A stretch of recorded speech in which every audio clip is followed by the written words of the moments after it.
so funny though, man. Yeah, it is. SEGGS. Yeah, You saw that on there? it's on there like because they I didn't see that. that clip has like the captions of what she's saying. But I do see it play other places. No, I'm yeah, like, I've seen it a sex bunch. sex is not a curse word. Like, what's Yeah, the? I don't. what are we worried about? Yeah, like, I don't even know. I feel like people just want to be goofy about shit. yeah, It's sex, man. Let's be proud. yeah. McCavin's son. Flex.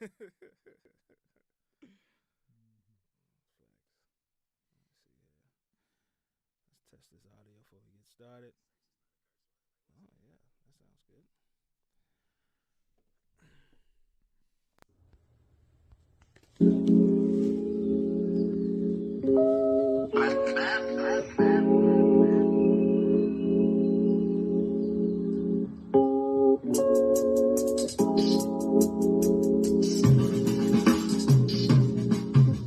Sunlight dancing in my skin, let's go deep within. Think again, what you've been told is not the truth. Yeah, you made a goal, open your soul and let it loose. When you know what's up, then you gon' go and show and prove. Sunlight dancing in my skin, let's go deep within. Think again, what you've been told is not the truth. Yeah, you made a goal, open your soul and let it loose. When you know what's up, then you must go and show and prove. Thinking about the times I was thinking all the time, wasn't even making moves cause I ain't know what to do. Trying to formulate a plan, get this money, take a stand, but I couldn't understand cause I didn't know the truth. See, I ain't know how to heal cause I ain't know how to love. Feeling too ashamed to ask, filled with guilt about my past. I was going through some things I ain't wanna tell nobody. I was raised to try to fix it all alone, that was my problem.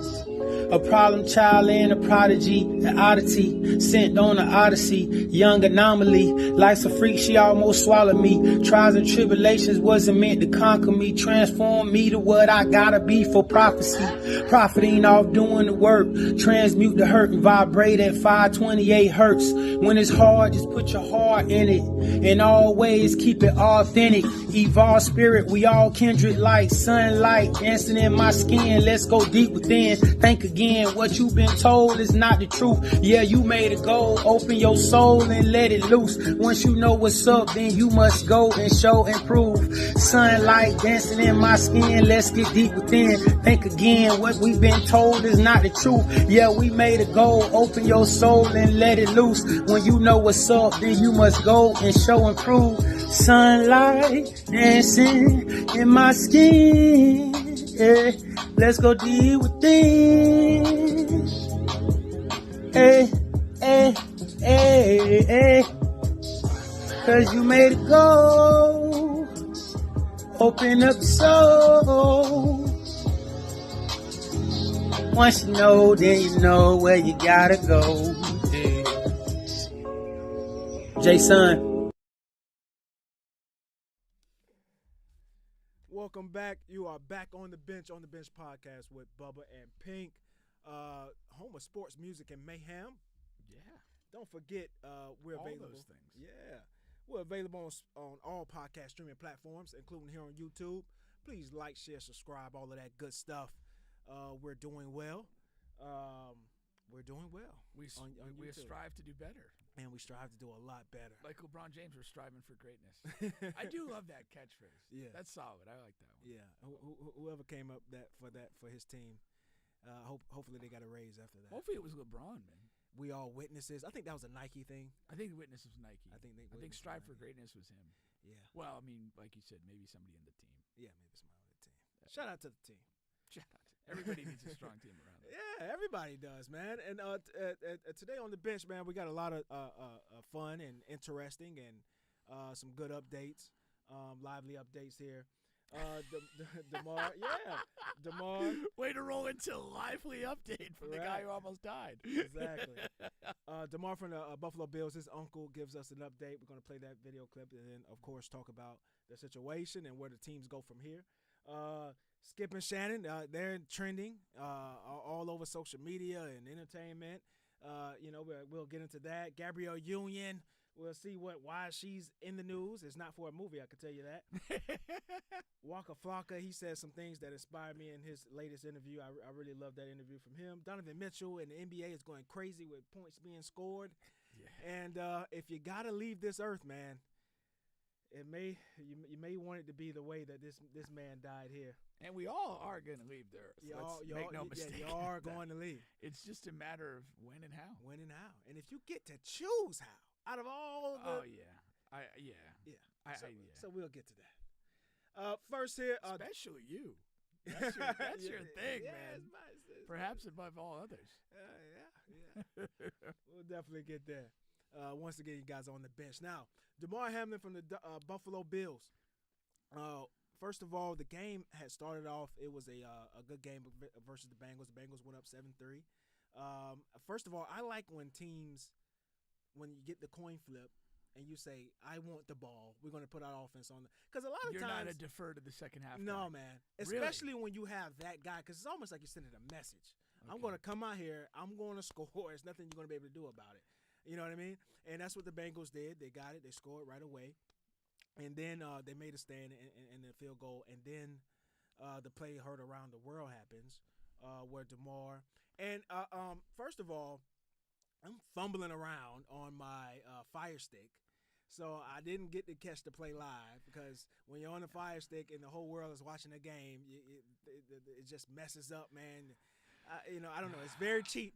It's cheap, but you get what you pay for. Yeah, I was going to say, just spend a little money and get the proper stuff to watch games. But when I did get to watch the play,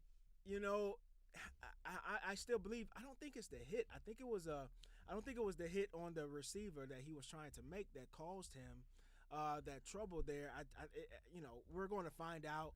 I'm not a doctor. Nobody plays doctor on TV. So you didn't even stay at a Holiday Inn Express. I know. Right? Well, maybe I did. Oh, hey. But woke up a porn star. I know, right? But no, seriously. It could be like a issue he may have had before or something like that. It's what it really looks like because when he gets up and then you just fall down. Did you think it was a concussion at first? Or? Wasn't sure. It didn't seem like a concussion either. So just to put in context, if you haven't seen it play, T. Higgins catches a ball moving kind of across the field, and Damar comes up and tackles him.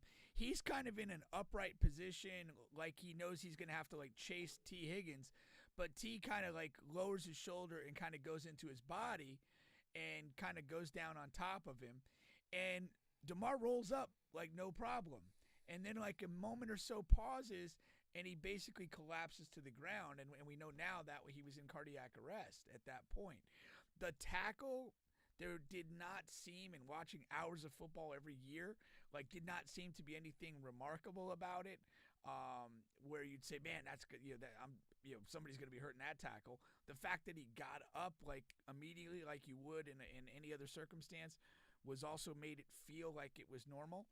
And so there's, again, it's probably going to be a medical decision or diagnosis to what exactly happened. But my instinct was that there may be some sort of cardiac issue with him, maybe an arrhythmia or something like that was triggered perhaps by the contact or just the exertion of playing in that moment.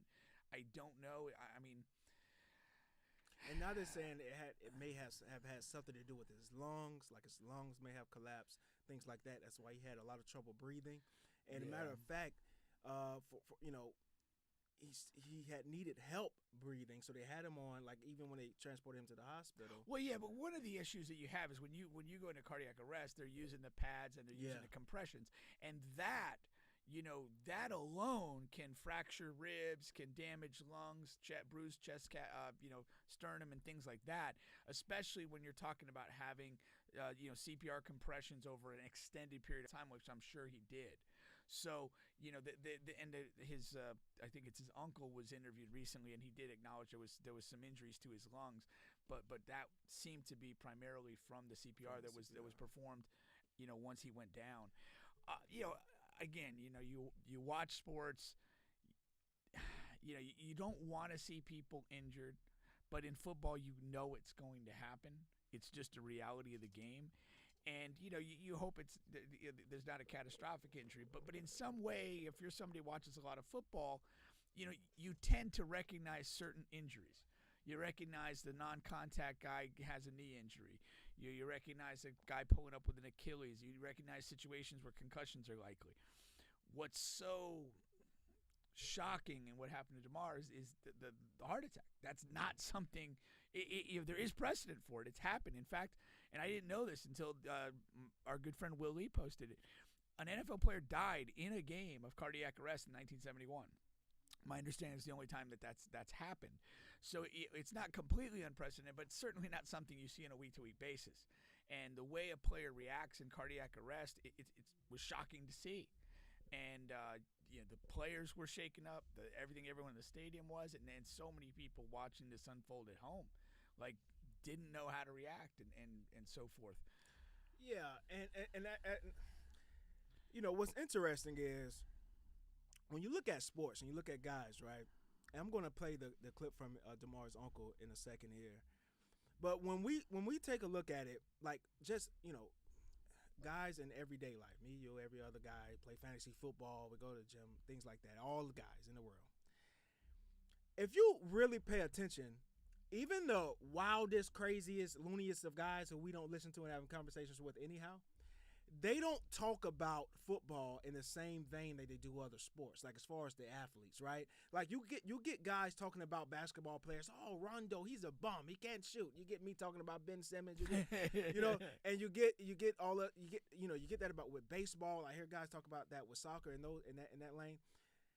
And sometimes even in boxing, even though boxing is dangerous, I get that from boxing sometimes. Like people talk about Floyd Mayweather, how soft his punches are and stuff like that.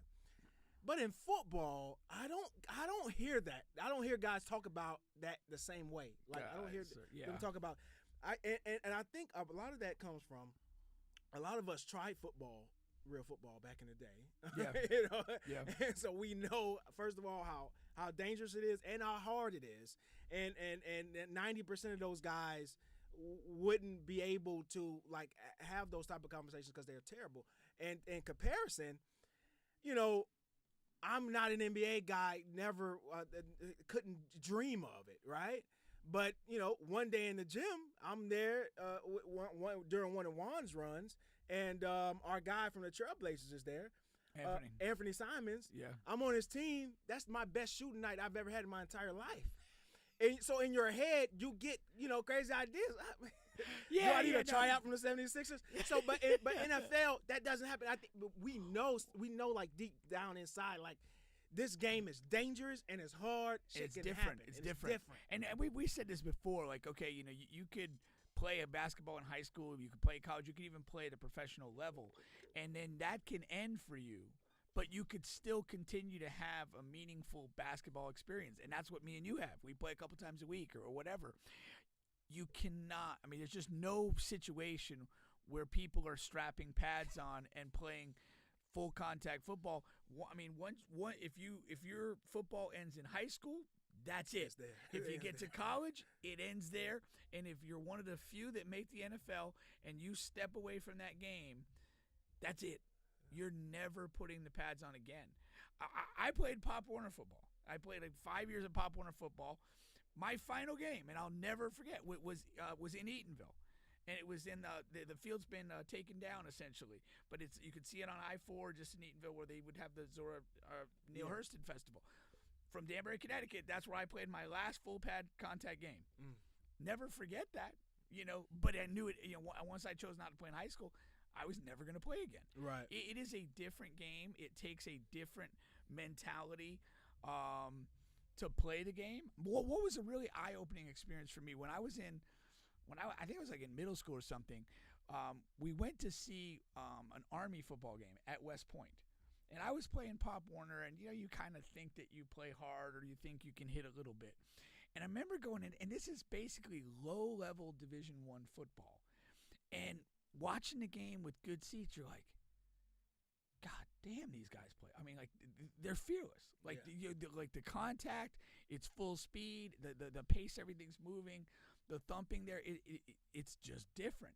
And I remember distinctly thinking, just watching that, like, there's not a lot of people cut out for this. No, there's just not. And you elevate that to the higher D1, to the NFL, and what those guys do, what they can do, and what they're willing to do. Mm-hmm. It's different, man.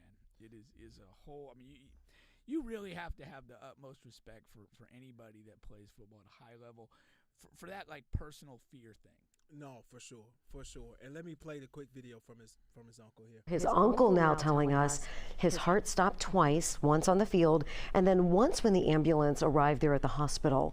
Tonight, he is at UC Medical Center where he was last listed in critical condition. He's still sedated right now. They just want him to have a better chance of recovering better. So they felt that if he's sedated, his body can heal a lot faster than if he was woke and possibly cause other complications. And we're just taking it day by day. Seems like he's trending upwards in a positive way. And he also said he is using about 50% of the oxygen that they were first giving him. So all of that is encouraging. Hamlin's uncle saying there was some damage to his lungs, though, after several minutes of chest compressions, which is pretty common, we're told. He's currently on a ventilator to help him breathe and to take some strain off of his lungs. Right. So, yeah. So that's the Damar update there, and we'll be waiting for more positive news, of course. Yeah. Now, I guess you could say not unfortunate, but uncomfortable for some.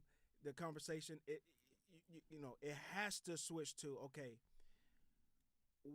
when is this game going to be replayed, or what is the NFL going to do, and what's next? There was a lot riding on that game. And for seeding purposes, when the NFL added a third playoff team, which this is the first year is set up that way, that means there's only one seed, one team from each conference that gets a bye. That gets a playoff bye. Yep. And the Buffalo Bills were in the catbird seat for that number one bye. All they had to do was win, and they're in. They locked that down. They would have locked it down. So now if this game is not replayed, right, which in my opinion is the easiest way for the NFL to do this, if they just, cancel the game or whatever, you can treat it as a tie, or cancel. That would mean all the Kansas City Chiefs have to do is beat the Oakland Raiders team and then a Las Vegas Raiders team, and then they get the number one overall seed. Yeah. So that is it's tough. So what the Bills, the players from both teams, the players and coaching staff, they moved and they wanted that game to be canceled, right? So that, the NFLPA, the players, they wanted that game to be canceled. No one can blame them. It was a devastating event there. But what do you do about this game? Yeah, I mean, I'm probably going to touch base later with Skip Bayless, but I mean, I would be dishonest as I'm watching this unfold. You're hoping that Damar's going to be okay or survive whatever's going on at that moment. But there was a part when this is happening live. I'm like, well, what are they going to do? Are they going to try to play? Are they going to make a decision to not play? And if they make a decision to not play, what is the implication of this? Because these are two teams that are going to be in the playoffs. Seeding could be significant. There could be a trickle-down effect on the outcome of this game with other seeds and other teams that aren't directly involved in that. Like you said, the Chiefs now could potentially benefit from this. And at the end of the day, the league is a business, and it's a business based on competitiveness. Yeah. And when, sad to say, I mean, in a couple weeks when we're in the midst of the playoffs, this is going to matter to some people. Yeah. Do I have a bye? Am I playing at home, or do I have to travel now to somebody else's stadium when all this is on the line? And it's not to say that a person's life or the potential loss of their life doesn't matter. It certainly does. But there's also a context that all these things happen in that has to be to be dealt with, and in some way, there has to be some sort of fair outcome to this. Yeah. So that everyone is so the playoffs preserve their integrity, and essentially the season does. Exactly. And it's tough to have it this way. The Buffalo Bills have one of the most competitive home field advantages in the NFL, period, entirely. just because of the weather when it gets around this time of the year. Those guys are so acclimated. Josh Allen has probably the strongest arm in the league, so he is just an advantage for that team. They have a rabid fan base too. They have a really get into it. They really get into it. Negative 30-degree weather is not going to deter them from showing up and selling out the game, the stadium. So it's a lot of moving parts. Now, if they don't cancel the game, they don't count it as a tie. The other options are there is essentially a bye week, right, for the NFL. They use for now they're calling it Pro Bowl activities. They're going to do these, throwing and running and stuff like that. Yeah. It's not a game anymore. So you do have that week. They could flex it to that week. Now, that would mean that they're playing every, the teams don't get that bye. All the other teams get that week off. They're going to be playing. So there'll be the only two. There'll be the only two teams playing. That's do you think that's fair? So there's different things. I don't know. Yeah, I mean, I'm sure somebody in the league office is hoping that maybe the Chiefs lose to the Raiders, and so there's maybe no actual consequence to this game, and it could just be declared a void game, and the seedings fall as they otherwise would. If you're the Chiefs, do you consider that losing the game? Yeah. No, it's business is winning. Yeah. You need to put it on the Raiders. Yeah. I mean, at the end of the day, that's what it is. That's your job. These are your aspirations. Yeah. I mean, Pat Mahomes is trying to stack Super Bowls. Yeah. He's going to want every advantage he can. Yeah. No, I mean, it's certainly a tragic event, and in the context that it occurred, during a game, it's going to impact everybody. It is. Once again, you guys are on the bench podcast with Bubba and Pink. We're available on all podcast streaming platforms, including here on YouTube. Please like, share, subscribe, all of that good stuff. Excuse me here. Now, throughout all of this madness, you had something. No, the only thing that just kind of drifted into my head, but it's not really applicable because there was no competitive significance to it. But when the 3 Virginia players lost their lives in a shooting. Virginia basically canceled the rest of their football season, and the NCAA awarded everybody in that program an extra year of eligibility. And you don't really have that option with the NFL and with these being playoff teams. No, you lose a year of your prime. Yeah, well, you lose a year of your prime. But as far as these teams are in the playoffs now. Like I mean, again, we don't want this to happen again. But if that event had happened at Georgia or TCU or Ohio State or Michigan. I don't think that happens. They wouldn't happen. I mean, they would play. Yeah. I guarantee you to play. Yeah. Yeah. Maybe no. That's okay. So throughout the entireness of this madness here, you have Skip Bayless. You kind of alluded to it a little bit there. He's sending out a tweet right in real time as soon as Hamlin. As soon as Damar gets injured, right? It gets hurt, and he's on the field laying out there. And essentially, he's asking, okay, is the NFL going to continue this game? He's wondering, is the NFL going to continue this game?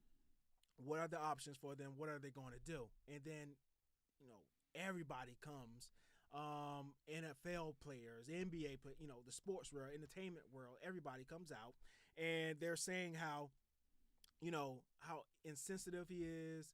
He needs to be fired. I mean, whatever you can think of, they're tweeting at him. They're saying it. The next working day for those guys at Fox Sports, Undisputed, Shannon Sharpe doesn't show up, at all. For their show together. So Skip is there manning the entire show by himself, which was a weird thing to see. And so the next day, which is today, Shannon shows up to work. And he's starting out saying, "Hey, I want to address the rumors on why I missed today." He started off by saying it as if he didn't miss yesterday because of the tweet, but he just he just like, I want to address the rumors on why I wasn't here, and Skip's tweet. That's exactly what his words. And then he says, and he's going on to address it, and in the middle of that, he's saying he's telling Skip, "Hey, I don't know if he used the word supervisors or managers or whatever the case may be, but he's like, hey, I know that they reached out to you and ask you to take it down or address your comments or whatever. And Skip's like, no, nobody called me, nobody texted me to tell me.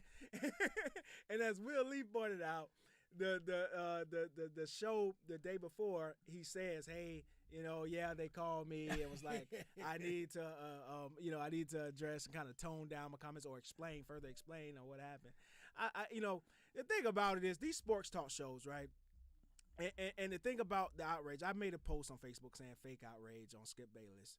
Here goes the thing. Skip Bayless is the top man in his industry and has been for the last 15, 20 years. This is, I don't know, top 50 of craziest, like tough or bad or inconsiderate things he has said about a person. It doesn't even crack his top 5. And his audience has only grown. His biggest ratings come a day after he has said these things, and I don't know if it's America. I don't know if I don't want to say we're so dumb that we don't understand. I'll say it, but I'll say it 100%. You can't continue to say you don't like a person and you hate a person and you want this person to be fired, but continue to watch this person. Continue to watch his tweets. I didn't even know he tweeted that. I don't follow Skip Bayless. Yeah, I don't follow him at all. If it wasn't for Facebook and and people saying, I'm like, oh, what is Skip doing now? If you don't watch him, if you don't retweet him, if you don't follow him on IG, then he doesn't fucking matter. He fades away. I said this about Trump. Yeah. I said the fact that every newscast during his whole fucking fake presidency talked about him every day, every single ad nauseum, it gives him what he wants in that regard. And Skip Bayless's career is predicated on being an obnoxious little dickhead. Mm-hmm. He's not an athlete. He's not a former player. He doesn't really have the respect of anybody that ever played the game. And he's always been a bad hot take guy. And his whole career is based on saying, hot take, sort of borderline outlandish, sometimes inappropriate stuff to create a buzz. Yeah. And it's all, any attention is good attention in his book. And he's built a 25, 30-year career on this. Yeah. Because we as people are fucking stupid enough to give a shit. Yeah. And we are. We are. It's ridiculous. I mean, we do this show. Yeah. And we've kind of discussed, it's like, yeah, a lot of times these podcasts and other shows, they do great when the two hosts come on and argue about stuff. Yeah, yeah. Or they just say outlandish things. And it's like, I don't want to exist in that space. I want to have quality discourse and believe in what I'm saying. And Skip Bayless gave that up long ago. Yeah. I mean, really, really has never valued it.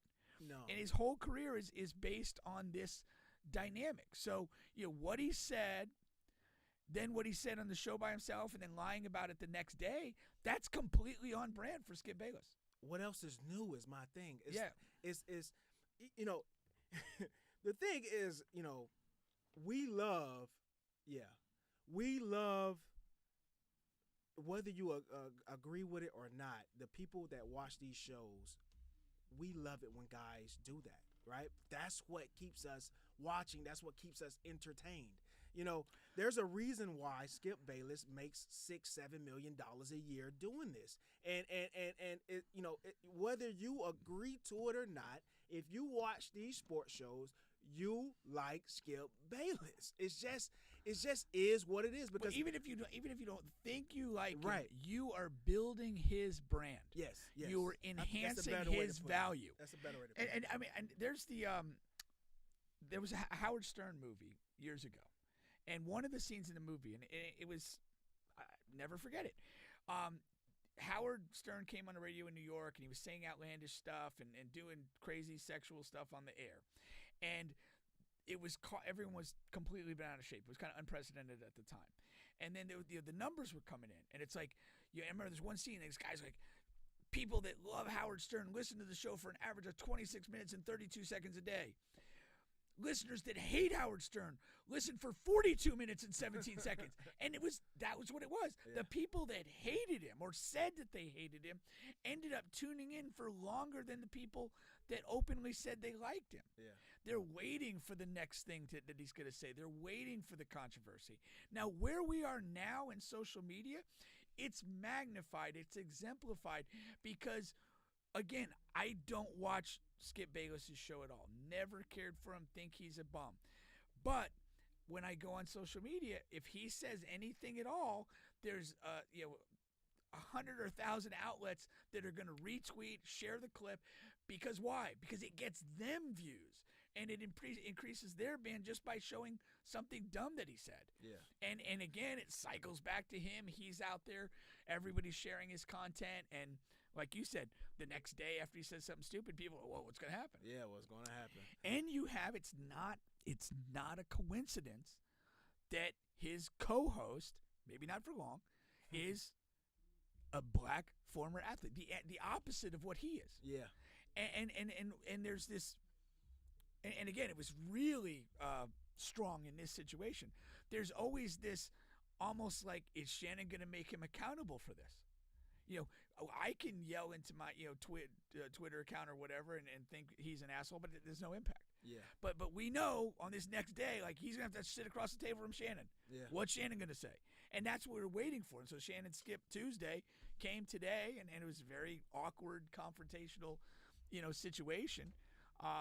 But again, I mean, that clip from today, the first couple minutes of the show, how many outlets have run that? How many people have shared it and done this other thing?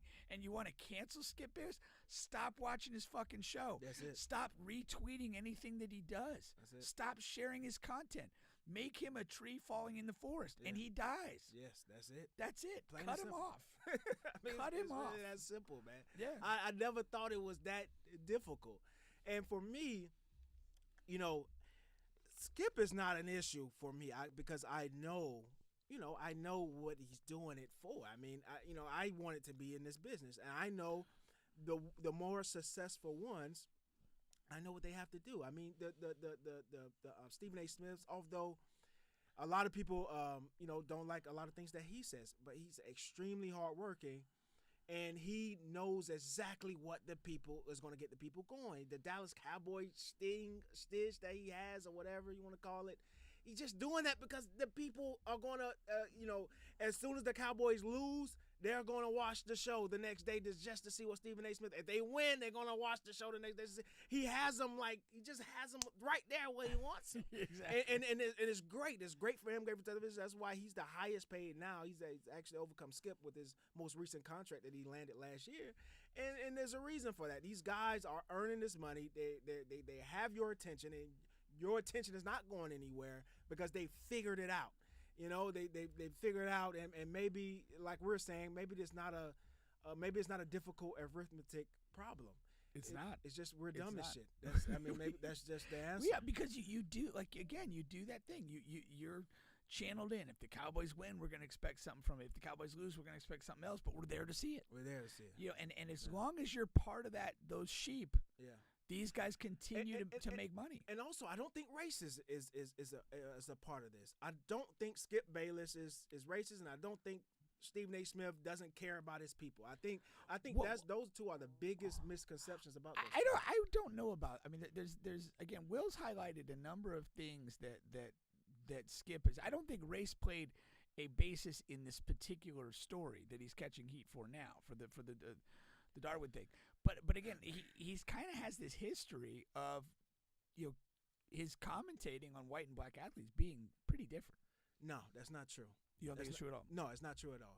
Okay. When you have a 30-year career of doing this, you're talking about 1,000 different athletes. So don't give me 4 or 5 different athletes that he talks bad about. We'll hit Skip Bayless like Stephen A. Smith thing is the Dallas Cowboys. Skip Bayless thing is LeBron James. He doesn't think LeBron James is whatever, right? Right. And he pounds that every week. How many ever weeks it is in a year? A week doesn't go by where he talks bad about LeBron James over the past since he's been a rookie in the league. Right. And I'm sure Will doesn't like that, right? No, I understand that like that. He's going to pile on. Now, but Skip Bayless has black athletes that he thinks the world of. He talks about them all the time. Kevin Durant, the Michael Jordans, you know what I mean? Michael Vicks and whatever. He goes on and on. He talks about those guys. But he also loves Brady and Brett Favre and whatever. So it's and also he's what, a 75-year-old white man or something? I don't think it's racist. A part of it is the times he grew up in, and a part of it is I think he knows. He just knows. Like, he's an antagonist of LeBron James. That's going to get the people going. LeBron James, if he comes out and he scores 40 points and 12 rebounds and 8 assists, he's going to point out, hey, he was 2 for 10 from the free throw line. Jordan will never do that. He's not good. He's sorry. And that's his stick. I get the LeBron James I didn't see thing. Will's post, so I would be. He highlighted some other instances of how he's, and not just LeBron. He highlighted some other athletes that he's sort of consistently been less than fair with, and then again how he's almost like bent over backwards for guys like Tom Brady. And to me, when I look at it, I look at exactly the last thing he said. He's a 70-year-old white guy. Yeah. But that doesn't absolve him if he's expressing racist tendencies. But he's not. I don't think that. In my opinion, he's not. Yeah, I'm not convinced that he's not. I'll be the first motherfucker to stand up and say somebody is racist if I feel that way. I just don't. Yeah. And the same thing with Stephen A. Smith. I think with that, his contributions to HBCU and putting them on ESPN a lot, I just don't agree with people and who says that. Now, it's tough to be in that situation when you're trying to get the bag. And also, I put myself in a situation of, like I said, man, if there was a recipe to be had in an avenue for me to get there, I'd probably take the same road, man. These guys are fucking, you can say what you want to say, but these guys, Stephen A. Smith is what? He's making like $8 to $10 million a year. He's making more than some of the athletes, a lot of the athletes that he's talking about on a daily basis, just to fucking talk sports. Just to yell on a microphone every day. Like, you know what I mean? Like you got to think about that too. So, they're trying to recreate ways to get the people going every single day. And it has to be new. You got to come up with a couple new wrinkles here and there. And that's going to ruffle some feathers. And that's going to put a lot of more dollars in your account because more people are going to watch. It's not on them. I think it's on the people. It's not. I think it's not their fault. It's the people's fault. It's the audience fault. I agree with you on the people need to be held accountable for the success of these people. And it's not just limited to these guys. I mean, like, what is the lifeblood of the Kardashians? Oh, yeah. I mean, stupid, you can go to people. You can go to a lot of different genres. I mean, just the whole, like, I'm a big aristocracy of talent guy. Yeah. I watch sports. I listen to music. I watch movies. I'm looking for greatness. Yeah. For something exceptional to jump off the screen or the field or whatever and make me feel as if I'm glad I'm here to see this. That's what I'm all about in this lane. I don't care about like the peripheral stuff. I don't watch these other shows with any consistency. And I generally carry a resentment towards people that establish like an outsized celebrity without any legitimate talent. That bothers the fuck out of me. It really does. Yeah. I mean, it drives me insane because at the end of the day, it's really just finding a formula that triggers the unwashed masses. Yeah. That's all it is. That's all it is. And if that's your only talent, I just don't respect that. Yeah. And I just don't care for it. So, I mean, my thing, I ignore these guys. I don't give two shits. I mean, really. I mean, if Skip Bayless died in the studio, I would not care. I really would not care. And you wouldn't want them to cancel the rest of the programming for the day. I would prefer if they cancel when Skip's alive. Get his fucking tired honky ass out of the way. Nah, and if I'm Shannon Sharpe, I would just continue the show as though nothing happened. Right. It would be interesting to see, like, if he does. Like Shannon Sharpe just signed a new contract extension a year or two ago, so I don't know what his situation is going to be. But Skip has, disrespected Shannon several times on air, and I know as you have to, you have to respect your contract. If you're Shannon, you have that part. I'm just not sure how. I don't know. I don't know how it's going to play out. How it's going to fold out. Well, there's a lot of things with contracts. I mean, there can be some escape clauses to that. There could be buyouts. Yeah, buyouts. If the situation becomes untenable between those two guys, there's going to be some sort of contractual adjustment. It is. If there's a will to do it, there's a way to do it under a contract.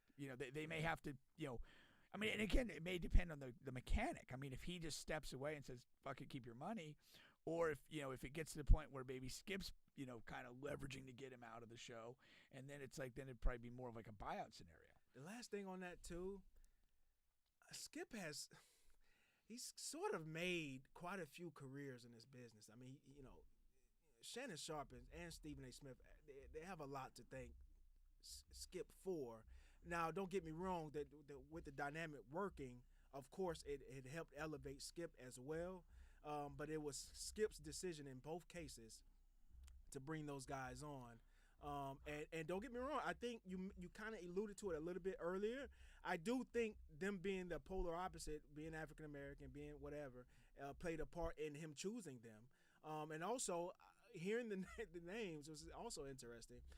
Hearing the names of all the people that he was funneling through to see if it would work, they were all black. The people that didn't make the show but were considered, you're saying? Yeah. Who was among that crew? He had Fox. I can't remember ESPN because that was way back in the day, right after Cold Pizza. But for Fox, it was I just had the name. Damn, Wiley, a guy named Wiley. He was a football player. I don't know. Marcellus Wiley. Marcellus Wiley was one. He's on a lot of shows now. Yeah, he is. Yeah. He was one that was considered. Before he got fired, Chris Carter. Okay. Chris Carter was actually in line, and he was on a morning show, and then he actually got fired from Fox. Okay.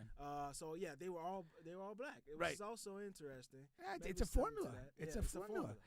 But what is your take on the And I did see the segments with when he was kind of really disrespecting Shannon on air. To me that's not cool. No. I mean, there's no way around that. Were you so desperate to get traction in your argument that in the heat of the moment, that's where you went? That's it. That's what he does. Well, no, but see, that it almost speaks to a different thing, because now you could be a tactical arguer and stir things up, and we've kind of said that's what these guys do. Yeah. They know the formula. They're going to hit the trigger points and watch it go.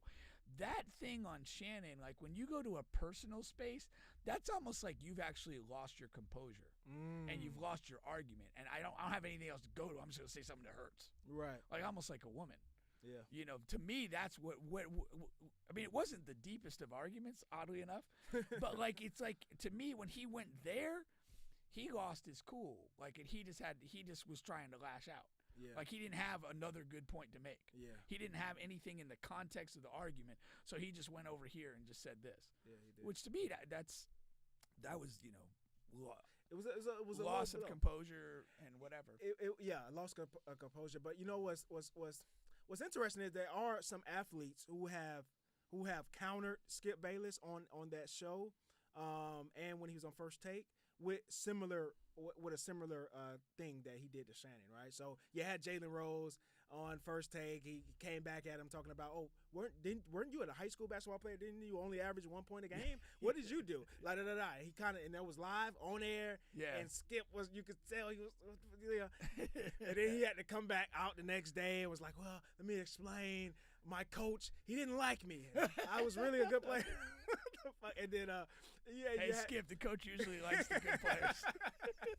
Richard Sherman, he was like, I'm way better in my field than you are in yours, and I'm a better man than you. There's been guys that go. Those almost sound like that they prepared to do that. Oh yeah, that they went on the show going, oh hey, yeah, and that's a little different than what I felt what Skip was doing in Shannon. Yeah. He got into this thing. He didn't. He felt it getting away from him, and he just stabbed at it. Yeah. And that's what he came up with. So. Yeah. Well, that's enough of that. Dealing cards from the bottom of the deck. Once again, you guys are on the bench podcast with bubbapink. Yeah, but if you're agitated by Skip Bayless, just ignore the son of a bitch. That's it. I mean, that's really all you have to do. Let's give a quick shout out to our very first sponsor, overkink.com. Alrighty, overkink.com. Use promo code bubbapink, and you can get a discount on all, and I do mean all, of your bedroom needs. Now, there you go. Let's move to that. I want to move to that to something else here. Let's talk about this. There's two ways we can go. Like this name. I said I was gonna stop talking about him to help him rest in peace. But he's a part of, because I'm removing it right now. What does it say though? Joe. Okay.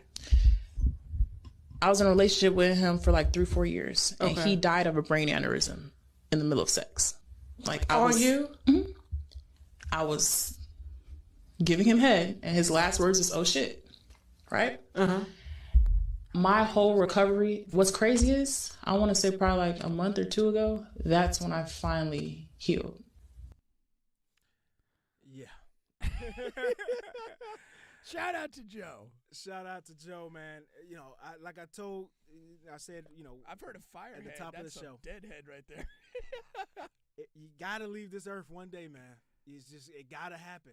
And if it, you know, knowing that it has to happen, if you get to choose your way to go, receiving that level of head, I mean, I don't know. It's got to be up there. It's got to be up I there. mean, it's funny because I usually hate like you know somebody dies in some way and it's just a terrible way to die. Yeah. Like I mean, is there a good way? But with her, maybe there is. You know, I always just kind of felt like, you know, you're dead. It had to happen some way. Yeah. You know, you pass out in your own shit with cancer. You die in a fiery car crash. You drown. You get shot in the head like President Kennedy. Like, there's a lot of ways to do this. Like, none of them's really pretty. Yeah. None of them's really great. But I mean, what the fuck? Getting some head. That's when I first saw it. And Jimmy Green is the one that she forwarded to me on IG. You know, you hear about guys having heart trouble during sex, and that's been my main thing now for almost a year. I think a lot of these guys who die mysteriously, they're dying either from like, you know, whatever, dick pills or from sex. It's, you know, something, cardiac arrest. Have you been experiencing some issues in the last year? No, but I'm convinced. I thought you were trying to tell us that you've had some chest pain. No, but I'm convinced, man, that that's a big that's a reason for it. And you know, and she's saying that the orgasm was so whatever, so intense that's the reason, you know, for that. I you know, you want to find out for yourself, don't you? On some real shit, I don't know. I've had some. I tell people I've been blessed. I've had a couple of top tier head givers, you know, and you know, some of the best to ever do it. I believe, but maybe this person is. And you can tell. Remember when we had Cherry Coke on the show, Jaesun, and I was like, I told her, I said, you can tell. You can sort of, there are some telltales to know when a girl has good head before you even get it from her. And her telltales is right there. She has the big lips. You know, you can see the tongue. Like, I already know that it is good. I can almost believe the story. I don't think she's just somebody up there just talking. No, I get that. I think she has real deal experience. She is a terrible storyteller. No, it's not. That was just god awful. But we talk about that a lot. I know, not a lot of women. I can tell a story. Yeah. No, I mean, it was just god awful. Like, why are you fixated on the guy's name? Joe. And you're not gonna like say anything about him other than you dated him for his name doesn't matter at all. You know, but you said Joe. And it's like among one of the most 5 generic names on the fucking planet. Like, what are we talking about? And the lady is asking her questions. She's not asking her any questions that we really want to like know the answer to. That's true. You know, like she's not asking like good stuff. So when you heard him say, "Oh shit," you just thought it was a good job. You didn't know what was gonna happen next. Yeah. Do you have a particular technique? Yeah. Have you used that technique since? And then were you gun shy about getting back on the dick? Right. You know. Have you not sucked the dick since? And was there a point when he had expired and you were still sucking? Right. Or did you back off, you know, and kind of watch him die? Right. What is the move? Did you clean him up before the ambulance got there? That's right. Did he still have a raging hard on when the ambulance arrived? Did rigor mortis set in with a big stiff dick? So many important questions you just left out. Then when the medics did arrive, did you say exactly what was going on? Right. Or did you concoct a bizarre story? Exactly. I don't know. I went into the restroom to freshen up, and next thing you know, he's dead. Were you charged? Did they charge you with it originally? I mean, no other suspects were available. You know, seriously, man. Do you think that was actually Kevin Samuels and not Joe? Yeah, I know, right? Joe Smith. Joe. What a made-up fucking name. Didn't even put any effort into it. Come on, man. Joe. Do better. That's good though. But yeah, I mean, if you're gonna die, that's a hell of a way to go. It is. You know what I mean? God, what would be better? I honestly tried to think of one. I just couldn't. Yeah. But it has to be. I don't know. Yeah. Some people are different. Some people, they're into celebrities. So maybe some people want to go meeting their, Having sex with their favorite, or just meeting them? Just meeting them. I just met Jamie Foxx, and now I'm dead. Yeah, I don't know. Some people are like that. I can picture maybe something like bigger, like a Michael Jackson or something. Yeah. I don't know. I don't know. Like maybe like a skydiver wouldn't mind the chute knot opening, and just goes out doing what he his loves thing. to do. Yeah, something like that. Yeah, doing what you love to do, I guess. Is in general. In general. But but who doesn't love to get? Yeah, there you go. So it can always still boil down to that. It sure will on my watch. I think we're lock and step in that direction. Yeah, man. Once again, you guys are on the bench podcast with Bubba and Pink. We're gonna get to some Waka Flocka here, but first, what's becoming very popular on social media. These are some video clips you didn't see before the show. What's becoming popular are these guys, these basketball guys who are going to the gym. They either have these chest cameras on, or they put their phones up in a particular corner of the gym and they film it. And then they create their highlights. Oh, okay. Just from your local gyms. It could be LA Fitness. It can be whatever the case may be. And then they put the highlights up, right? And it's really gaining traction. More and more guys are doing it. This is another thing. People are fucking stupid. Why is this good? Well, I mean, any credible basketball player showing up at a random gym where the level of competition is going to range, from dog shit to mediocre, and now this is going to be your highlights. It's fun. I have some highlight clips here. I don't find it fun. But I have some highlight clips here, and we can honestly, like, we're gonna give a quick judgment on them. Oh, well, I'm ready to judge.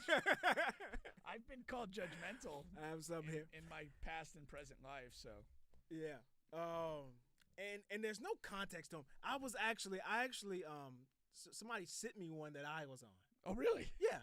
Somebody sent me one that I was on, and with a laughing emoji, because the guy, he made a shot. And then he went to the camera. All of this I didn't see. Okay. In real time, right? He went to the camera and was like, I should have put that on here. Yeah. He was like, somebody get this man off of me. He been talking shit all day. And I'm trying to tell you, I'm really that guy. There's no context. That was literally the only shot he made the entire day, whether I was on him or not. You know what I mean? It's not that I was guarding him. You were too busy just running up the floor trying to get a bucket to worry about what he was doing after. Like, it wasn't even a day I was dialed in. It's just a random LA Fitness day. Yeah. I really go for cardio. I wasn't talking shit. If I'm talking shit, you'll know I'm talking shit.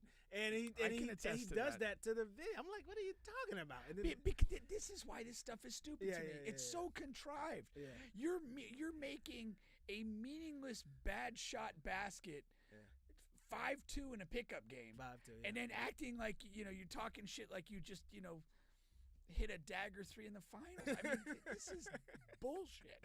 This is so stupid. But here goes our first clip. All right, let's go. Did I save this or not?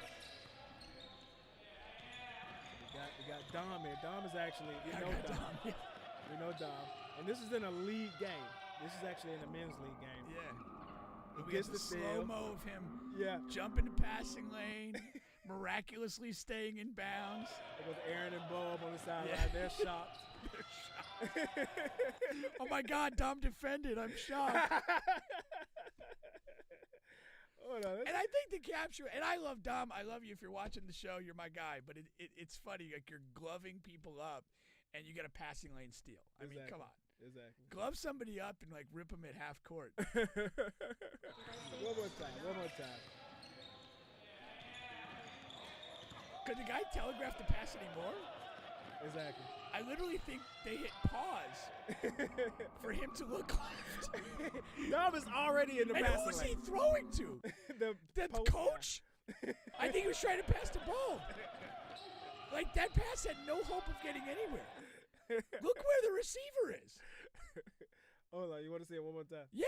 All right, so I'm going to freeze, lose my dribble, stare hard to my left, and throw it to the bench. His teammate was inside the arc. Look at his team. His teammate is posting. Who is this pass going to? What a terrible passer. All right, let's go. Let's move to our next one here. I hope that guy got cut from his rec team. This is a guy who calls himself one-on-one God, 1v1 God. It's a nifty little shot there. It's an idiotic shot. If It's a one-on-one. as you're his teammate, you're happy he took that? Well, it's not a game here. This is 1v1 here. I have no use for 1v1. But his next clip comes in the game. All right. I like the video here. They took their time to put this together. Look at this. This is good editing.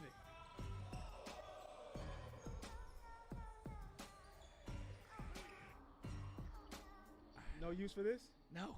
The James Harden shoulder push-off that we're going to pretend is a crossover that broke an ankle. I mean, okay, lean into the guy, create contact, then stop abruptly and let his body motion go the other way. Then I'm not even going to finish the play myself. I'm going to pass to the skinny guy over here after a useless hesitation dribble. And thank God he hit it, so our highlight works. The next one. And nobody was defending after the initial move. No.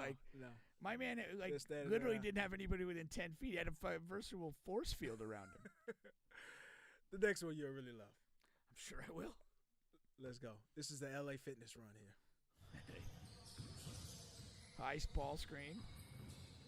Drops the white guy. And hits. Oh. Yeah. Oh. Well, hey. Hey. Hold on. He does the Steph Curry where he shoots and then he looks away before the shot goes I in. wasn't even paying that much attention. Look at this. He drops the white guy like you said. He turns around before he shoots. Oh, well, hey. Okay. And he's pointing at you. I think. I'm pointing back. Last time. Oh. Oh. Jesus Christ. These guys are having fun, man. That's bad for the game. It's just bad for the game. Bad for pickup? Bad for the where does it go? Like, it's bad for pickup. Well, we're playing pickup. Yeah. And you're going through all this nonsense, making you a dick. And then it's like, okay, well, can you do that against better players? Right. Well, you should probably be in the league then. But you're not. You're here at fucking LA Fitness. So fuck off. Just get your cardio and go home, huh? Yeah. God damn. Just stay on the damn treadmill. This stuff is just, I hate these. And I also hate the court thing where, like, you know, like the guys will be playing one-on-one and it's like, you know, like everybody's on the court screaming and hollering over these moves. Like, it's just god awful, man. It just is. It's just. Oh man. I prefer the wizardry, like Draymond's pass to Clay the other day that you couldn't see how he actually made the pass. Who's that? Draymond's pass to Clay on. Oh yeah. Was it the same night he scored 50? I think it was. Yeah. But like, how did he even get the ball to him? It was almost like a Jedi mind trick. Yeah, exactly. But yeah, Jokic does that on like a nightly basis. Wait, which one were you in? Hmm? Which clip were you in? No, I said I should have added. Oh yeah. You I gotta didn't. do I that. didn't Yeah. add that. I didn't add Yeah. that. But yeah, it was sent to me. I'll get it for next week. Good. Maybe it's got to be a running segment. The basketball breakdown. Yeah. High ball screen, drops a white guy. It's a pull-up three. I got dropped in high school tryouts, man. Did you? Yeah. I think that may be the only time I've been dropped in my life. I was so fucking embarrassed. See, dude, I think. And it was by a guy named Junior. He You didn't even get beat by the old man. You got beat by the cheap ripoff. He was so fucking terrible. But dude, like, getting dropped, it's like it's overplayed, man. Yeah. Like, I mean, if you play long enough, you're gonna get dropped. Yeah, if you play long enough, and like you said, there's different factors. It's like that you don't like see when you're watching. Like, did the guy push off? Yeah. Did the guy step on your shoe? Yeah. You know what I mean? There's a whole lot of stuff. There's a lot of stuff. Yeah. But all we was the floor wet? We just was the floor wet? We just ooh and ah at the drop, but you know. I just hate it, man. I just hate it. Know what I respect? when a guy or a team goes into the gym and just wins all fucking day. Yeah. That There no you issues, go. man. There Nobody you can go. beat you. It's No. all good. That's I it. think when you post one of these clips, you need to post your full stat line and record And for the record day. For the day. Yeah. Otherwise, your clip's invalid. I think I, I mean, can what agree if- with that. I think know he can agree probably with did. that. What if Dom was 1 for 6 with a steal, no rebounds, and no assists? No assist. I mean, do we feel the same about that highlight? The no assist is probably correct. If I was a betting man. Yeah. Or what about the finger point guy? What if they went on to lose that game? Right. Like 11-8. Who we pointing at now, buddy? Yeah, exactly. You have plenty of time to reflect on your future from the side.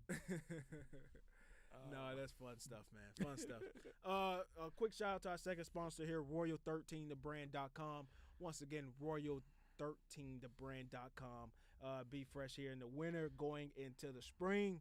Use promo code bubbapink for all of the latest and flyest gear from Royal13thebrand.com. All right, here. Now, Waka Flocka is he's still technically an active artist, but he's a rapper. Back in my era, he was one of the rappers that were in the gangster rap scene that transitioned into more of a it morphed into something different. But he's in a recent interview with Shannon Sharpe, and he's just talking about a lot of different things that he learned along the way and changing his path and things like that. And the reason why it was so fucking mind blowing to me, just hearing him talk in the vein and in the light, and I have a clip here I'm going to play, is because Waka Flocka, like, he was an artist under Gucci, right? They started out as friends because Waka Flocka's mom managed Gucci Mane before Waka even thought about rapping, right? So Waka Flocka's mom managed Gucci Mane. And Waka decided, okay, I'm going to switch my focus from the streets a little bit more to just be Gucci Mane's whatever he needs, security guy, whether he needs me to book him shows, whatever. I'm going to be his right-hand man and do everything. And it's Still not doing music of his own. Right, still not doing music of his own at that time. And he turned to be sort of like everybody knows, he sort of turned to be Gucci Mane's goon.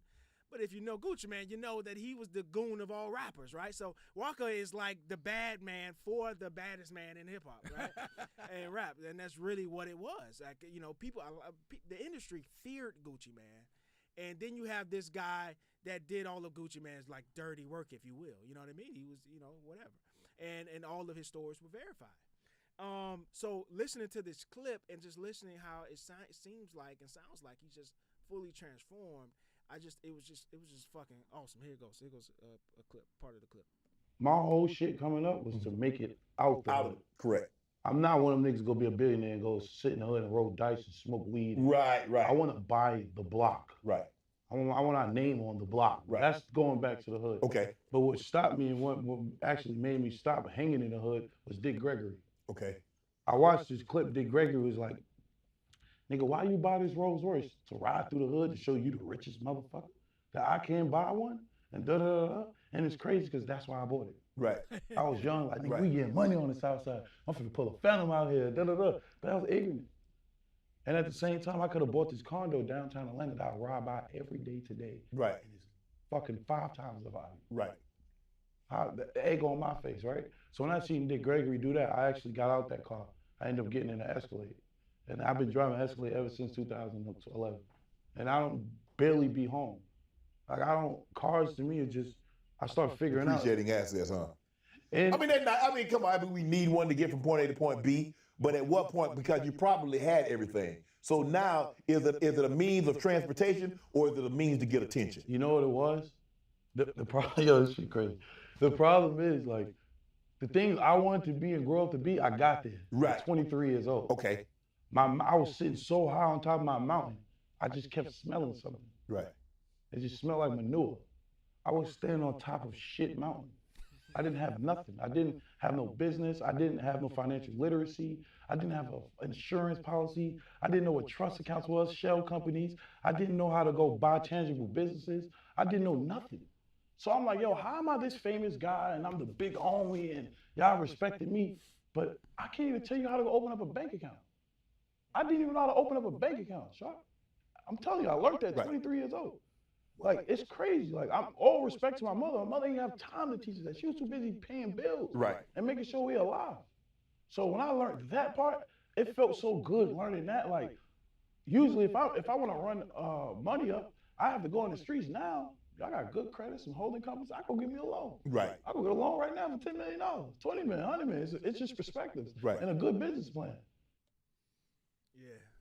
I don't know. I just love that new perspective that he has, and going back and reflecting on, things he could have did differently, and things like that. I mean, I think most people that survive like a rapid rise to wealth, they learn those lessons. Yeah. And it's really like, I mean, there's a book called Rich Dad Poor Dad. Yeah. And a lot of it is, I think, what he finally gained the perspective of Rich Dad.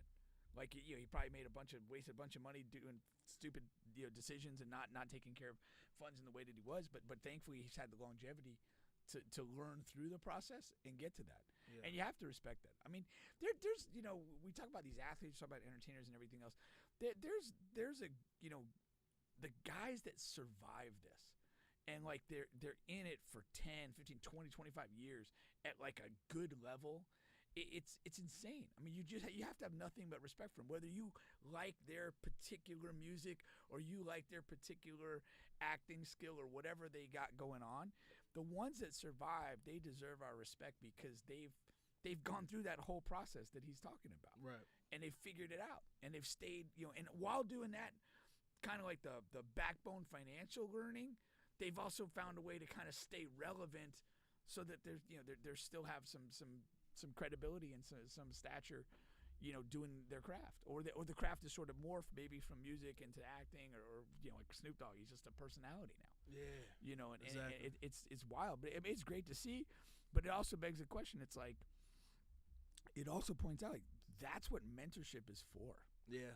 Like, that's deep down, that's what it's for. It's for guys who are in his position that have been through this and made the mistakes to reach down behind them and find, some people entering where he was at 21 and 22 on the way up and be like, yo, I'm going to save you a lot of hassle right now if you listen to me.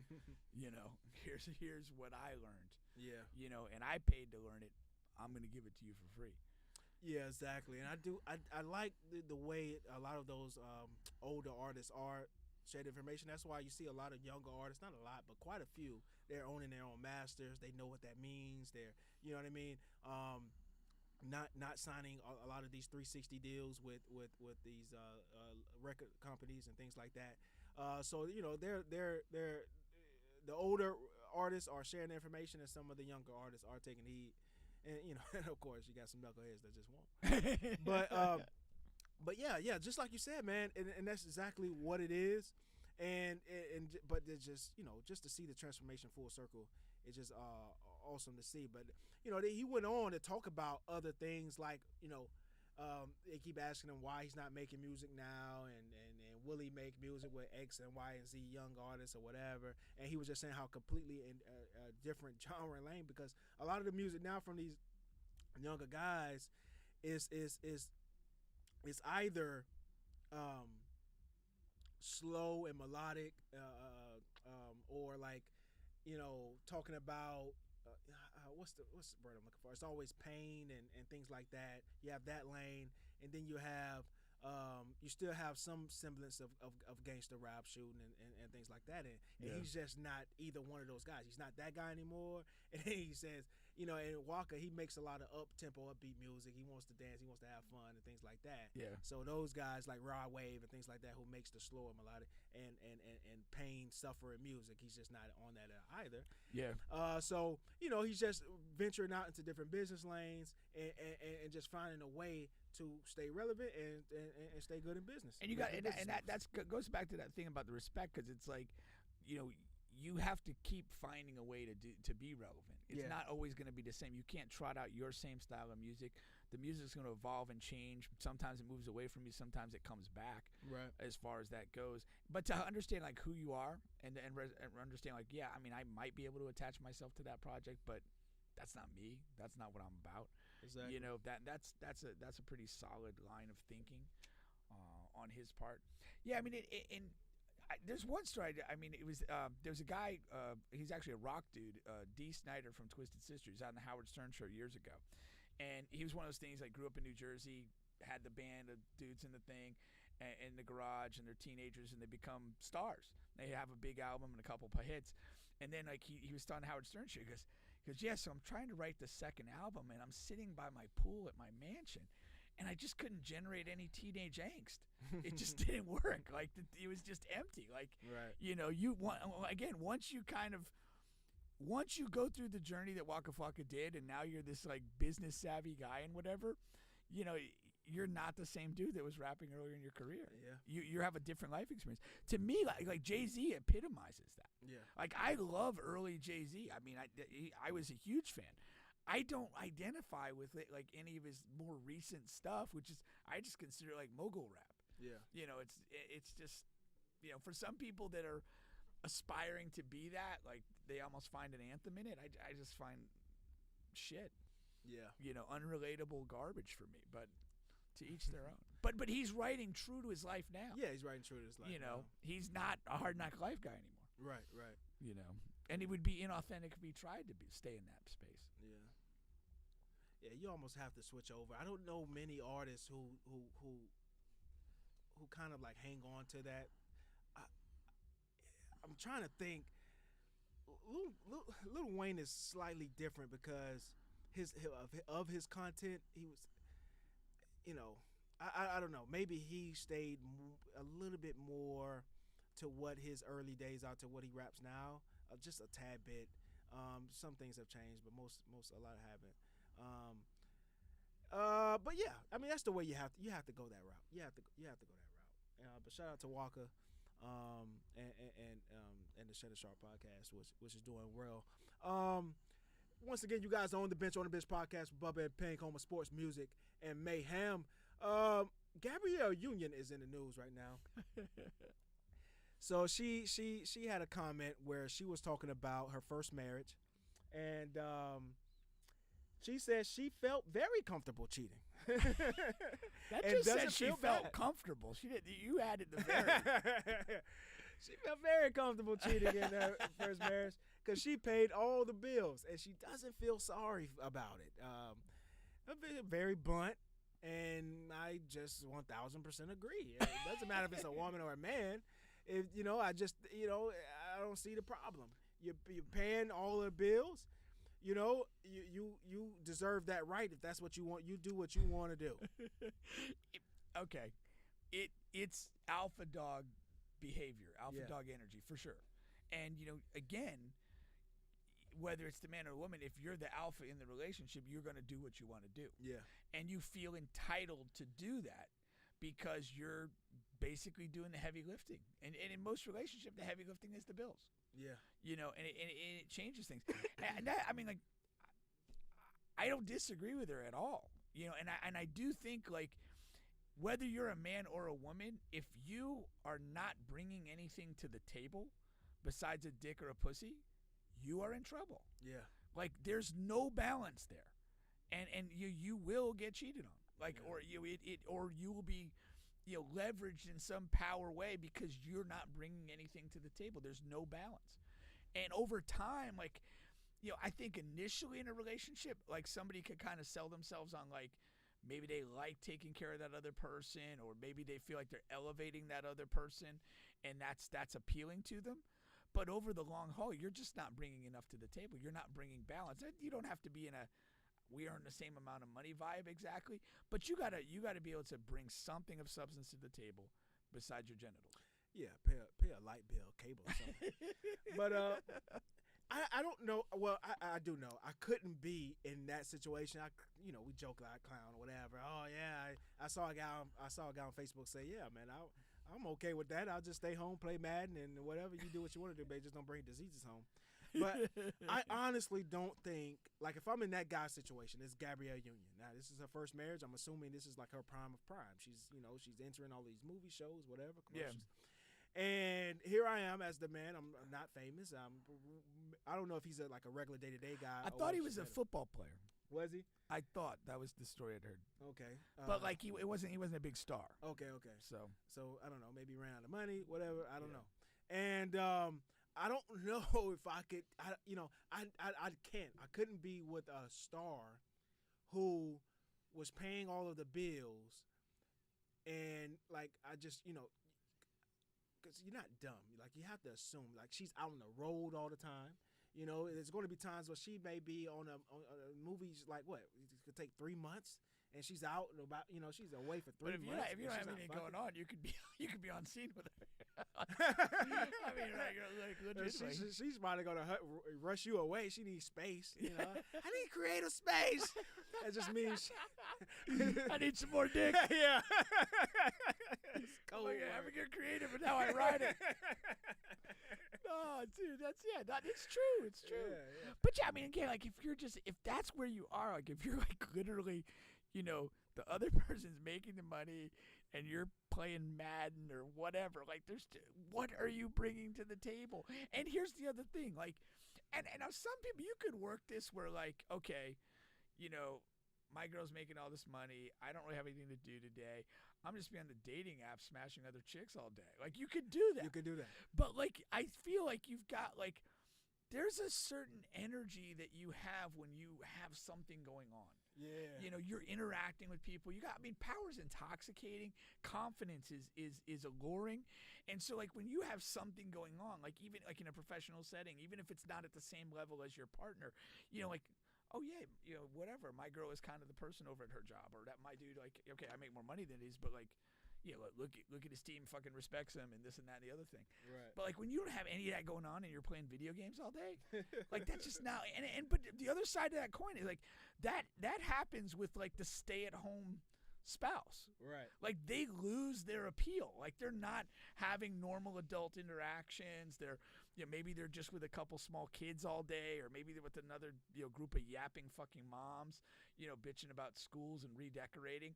It's just not like a guy's working, he's making money, he comes back and you're talking about changing the fucking shutters on the outside. I don't fucking care.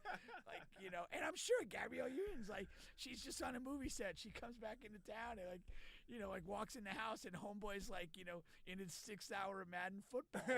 Like she's not wanting jumping in and sucking his dick at that moment. Babe, I cut the yard earlier. Did you like the way I trimmed the trees? Yeah, sure you did. A fucking wrong guy did. Maybe he can pull you because I'm not gonna. I mean, come on.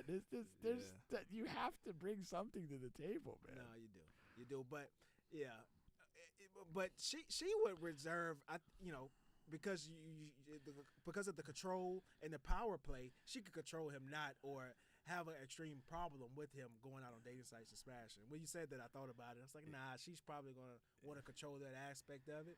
Yeah, but I don't know. Like, I mean, he could probably still pull it off. He could pull it off if she's away that much. Yeah, for sure.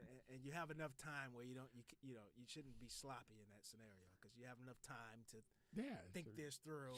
She's on set in a movie, like 10 states away. Like, surely I can hook up with some coffee or something. Still, don't bring her to the house. That's not, you can't do that. Yeah, but you can figure other things out. But this is I don't know why it became such a trending topic because I don't know.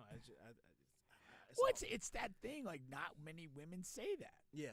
And she's, I mean, like I like her energy, I always have, but like she's kind of, this is on brand for her. Now it is. And I'm a Gabby, I'm a Gabby. Yeah, some Gabby. Your whole falling out with Dwayne Wade over this. Yeah, and I love this even more because she's admitting to fucking X amount of dudes while she was married. What do you think of Dwayne Wade now? I don't know. Hey, if I'm Dwayne Wade, I'm not the happiest guy in the world. That's true. That's true. You're like, man. What am I making? Maybe I need to come out of retirement. Yeah, I know, right? I got another couple seasons in me. Maybe he's all struggling. Come on, knees. Hold up. And it's you got to feel like there's some renewed hope for yourself. Yeah. Yeah. However unlikely that might be. Couple more years, and D-Wade's money runs out a little bit more. Let her get just over 50. Anything happens. Anything can happen. Anything. Oh, that's great. Once again, I like that. I do too. Once again, you guys are on the bench podcast with Bubba and Pink, home of sports, music, and mayhem. Yeah. The NBA has been wild lately, man. Oh. You got Donovan Mitchell scoring 71 with 11 dimes, by the way. And like 8 rebounds. I mean, it was a comprehensive stat sheet stuffing game. Yeah, and once again, this is another situation where they needed every point, every assist. It was a close game. Yeah. And of course, last week we talked about Luka scoring the 60-point triple-double. Yeah. Clay 54. You got LeBron dropping 40s like it's nothing. Of course, Embiid and all of these guys. Greek just dropped 55. Greek Freak dropped 55 last night. So you got all of these high-scoring games. I saw a stat where 15 guys, 15 times, 50 points have been scored. Already this season? Yeah, 50 or more points have been scored already this season. The 71, though, like when I saw that, I was like, damn. I'm like, come on. 70. I mean, how many guys have touched 70? Like, it's not. That's like an exclusive group. Kobe, Wilt, Elgin, not Elgin. David Thompson got Thompson. there. And did David Robinson get there as well? The Admiral got it to win the scoring title. Yeah. Which is that's always a little. Yeah. I don't like that. I don't like that. Yeah. But yeah, so those are the guys, man. Yeah. Esteemed company. Yeah, esteemed company for sure. I like that though. That was and I dude, close game, 71, filled the rest of the stat sheet. Like, dude, that's much respect. I'm not a huge Mitchell guy, but no, we weren't nothing but praise for that. He's really done well for them. We're not, but I we kind of saw that being a decent pairing though. Yeah, like it was a team. It was a ready-made team. They had the two bigs there. Then they have a willing passer and a point guard, but that can also shoot, which is Darius Garland, and that's just great. And they needed a go-to scorer, and I mean Donovan just comes right in and fit right in. Yeah, and they're doing well. Yeah, really. I mean, almost a perfect fit, and it's a team that's like the timeline is right. He fits the timeline. Yeah, like all those guys are relatively same age. They're at they're young. They have some experience. Yeah, they're kind of he's considered a veteran now, but he's like in his prime. They're kind of in a lot of ways they don't have the collective experience that Boston does, but they're similar. They're similar in the timeline dynamic. Yeah, this chair is super uncomfortable. Really? It's like, yeah. But yeah, I definitely agree. I don't like, but when you think about Cleveland, right? The Cleveland Cavs, and I still have to see it to believe it. Though. Oh, for sure. For sure. They're right now they're fourth. They have a similar record to Philly. Same amount of losses, matter of fact. They just played more games. And but those the Milwaukee, no, actually Brooklyn, all of those. Boston, Brooklyn, Milwaukee, Cleveland, Philly. They only separated by like 2 games. Yeah. So those are a close bunch. And you still would have to lean more towards Boston and Milwaukee. But Brooklyn, the hottest team in the league? 12 straight wins going into tonight, I believe. I don't know if they're playing tonight. They are. But yeah, it's been crazy. I mean, this is a team that for a couple years now we've looked at with some high hopes and so forth, and it's been pretty much a dumpster fire. And then really since the Kyrie stuff settled down, they've just got to hooping, and they're doing a great job of it. And you win 12 games in a row at this level. You really develop a togetherness. You do. And a cohesiveness, and that's where they're at right now. I don't think they're going away anytime soon right now. I think they're going to truly be in the mix to win the East, maybe even win a title. I'm not predicting that they're going to exactly do that, but I think this stretch has set them up. I think they've found who they are, they're comfortable who they are, and they know it's working. I still don't believe in it. I mean, like again, what the two teams we're leaning on most are Boston and Milwaukee, who are who quite literally have the most playoff pedigree and success in the Eastern Conference. And so it's no surprise you trust that. You've seen those teams and those players win series, win high leverage games. And when you look at Brooklyn, it hasn't come together in that way in a playoff setting at all. You look at Cleveland, they kind of touched the playoffs last year, but there's no pedigree there. I mean, the NBA. I mean, most sports are this way, but you're going to lean toward. If all other things are relatively equal, you're going to lean to pedigree. I've seen these people do this before. You are, and more times than not, I mean, that's the way to do it. And I wasn't quite sure. I had to look it up, but just comparing them to other teams, I mean, they haven't beat Boston this year. Cleveland, we're talking? No, Brooklyn Nets. Brooklyn they haven't beat Boston this year. They haven't beat Philly this year. They're split 1-1 with Milwaukee. So I need to see it against the better competition. And it's coming. They got Boston coming up again, like in 2 games. Yeah. The reality is, like, when you're in these situations, like, if you don't do well against those teams, like, you're going to have to win 4 games against those types of teams in a 10-day span. Yeah. And don't get me wrong, you got to beat who's in front of you, right? So that's a great job winning 12 in a row. Hell, my favorite team, Philly, hasn't done that. So, and they're playing the same team. They're in the same conference, in the same division. So they're playing the same teams. So I'm not saying that, but you have to beat. You got to beat those guys, man. It's not a coincidence that Boston has owned us in the playoffs, but compared to the regular season, we don't beat those guys that often. That's why when they asked Embiid just last year, oh man, this is a great rivalry between you and Boston, and Embiid said it. It's not a rivalry. Those guys kick our ass every time we play. Exactly. It's not a rivalry. No, there's something to that, man. I agree. I mean, that's where that pedigree thing happens. Yeah. Like again, when you get to a conference final, when you get to an NBA title, when you win a championship, you learn stuff about yourself and your team that you don't learn anywhere else. You don't learn that in a regular season, and you carry that with you. You carry it with you individually, and if your team is largely unchanged, you carry an institutional toughness with you into these situations, and that's the thing that bears itself out more often than not. Yeah, you do. It does. Do you what do you attribute all of these high scoring games and high scoring players to? Right now, you have what's this? 1, 2, 3, 4, 5, 6, 7 players averaging 30 a game or more. I think that most modern stars, your team truly revolves around you, and the usage rate of the guys you just are alluding to, it's extremely high. I mean, they carry such a huge burden that the numbers are almost become inevitable. If you're a high-quality star player and you're going to touch the ball that much, those numbers are going to follow. Yeah. And so many, and I don't think it was always the case because, you go back a couple eras in basketball, the concept of the point guard was a far more relevant thing. You have way more teams now that function with a facilitating star rather than a traditional point guard. And you look at Luka, you look at LeBron, you look at Steph Curry. They just have license to do whatever. Even a guy like Giannis ends up having so many possessions where he's the essentially functioning as the lead guard or lead facilitator.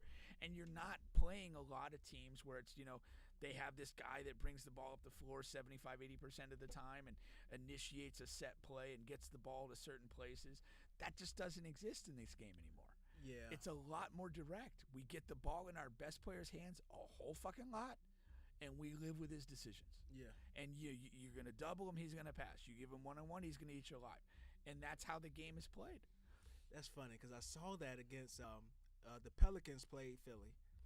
And I'm watching that game. First of all, Zion is a fucking monster. He got hurt. He didn't finish the fourth quarter. He's going to be out in a couple weeks, I guess. Yeah, but he got hurt against us. He had 27 through 3 quarters that game. But anyhow, I honestly, I would have to think. I couldn't even tell you who that point guard is. It was Zion play after play after play after play. He's bringing it up. He's initiating the offense. If you don't double, he's going to the rim. If you double, he's kicking it out to the 3. Yeah. I don't know what that point guard is. CJ is the 2 guard. I don't know what that point guard is on the roster. Yeah, I can't either. I don't know. But that's just the way the game is played. The game is played yeah, now with the vast majority of these teams. Yeah, for sure. Yeah, with Philly is slightly different. Harden is the point guard, but Embiid's usage rate it has to be top 10. Yeah. I would assume it's top 10. It's high. Yeah. But other than that, if And- you're a forward or a guard, it's and rightly so. And go rightly so, to yeah. Denver though. I mean, Jokic Jokic is is doing it. so much of the play goes Yeah. through him. And He Murray may is not really just a dribble it spot up. up shooter, really. Yeah, he may not dribble it up the floor, but once they get in the half court, it's going through him. And They're about gonna 20 get to him. times he is going to dribble it up. Yeah. Like Yeah. you watch those games, it's not going to be every time, like you said, but he's going to dribble it up sometimes. And Murray is really a spot up shooter at this point. He's not a point guard. Yeah. No, it's just an evolution of the game. Yeah, And- that's your explanation for it. But I think we both agree. It's kind of a good way to do it. I mean, it's your Yeah. best player.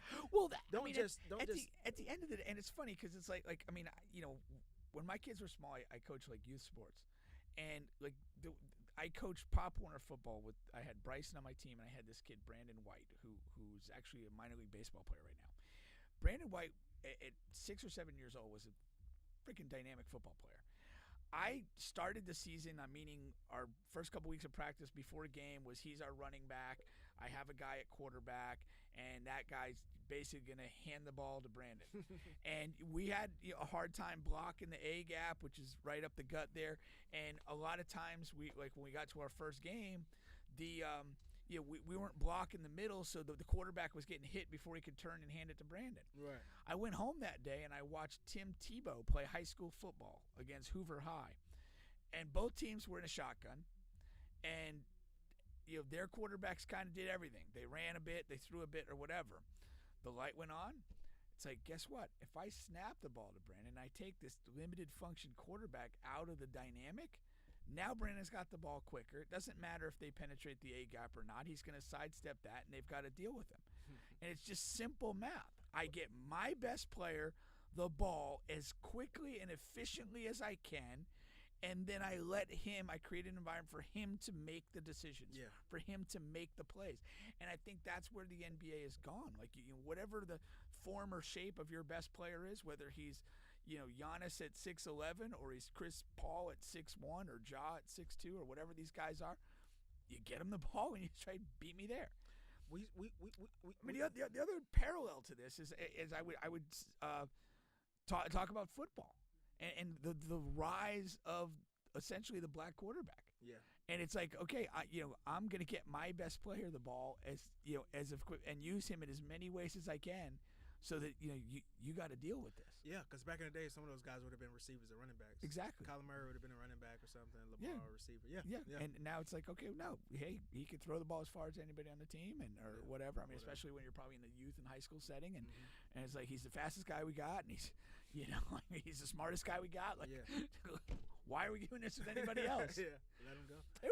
Another goofy little aside. A friend of mine years ago was coaching middle school basketball down at a middle school next to Boone, and he was having trouble with the half court, 1-2-2 half court traps. And I came to his practice and just get some ideas, and he had two little guards, two shortest kids on the team, no ability, but he played them as guards. And I'm like watching the practice, and I'm like, no wonder why you're getting eaten alive. These two kids can't see. They're not strong enough to throw over, and they're just not good. And so, like, the only change I made was I got two other kids that were a little bigger and could see and pass, and I moved them to the guard spots. Yeah. And suddenly the half-court trap was not very effective for the other team. And it's just, like, again, what do you need this player to do? I need him to stand in a trap and fire passes out. Is the 4'11" guy the answer, or like the 5'8" guy? Exactly. And we saw a little bit of this in the 2000s, but I just think those guys weren't as good as these guys. Like T-Mac, when he came to Orlando, he was essentially what we're talking about. Oh, for sure. Allen Iverson, he was essentially what we're talking about. I just don't think those guys are as skilled as an all-around game as these guys are, as the Lukas and as the. I don't know. I hesitate to say that because, the big thing with Allen Iverson was that they like to have Eric Snow kind of initiate the plays, and they let Iverson kind of run off some actions and then get the ball and attack. Sometimes he did that, but a lot of times he acted. Well, first of all, he came into the league as a point guard, right? Right. And then we make the Eric Snow move. But even then, his usage rate was still high. No, it's extremely high usage rate, but there was a subtle distinction there. I think T-Mac was a closer parallel. Closer parallel. T-Mac is one of those guys, like, I feel he's almost era immune. He could score, but he couldn't play make like these guys could play make. Yeah, he couldn't play make, and I think if he came along now, he would be sharper in those areas. Maybe not elite, but I just think he's almost an era-proof player. I mean, just again, you're talking about 6'8", 6'9", long as hell, athletic as hell.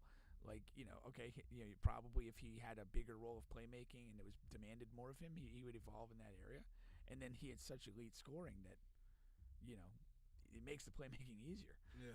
So he's one of those guys. I put him up there as like, what a talent, what a player, and again would fit extremely well in the modern game. I don't agree with that. All right, you could be wrong. Yeah, I'm not a T-Mac guy. I think there's real reasons why he failed a lot in the postseasons.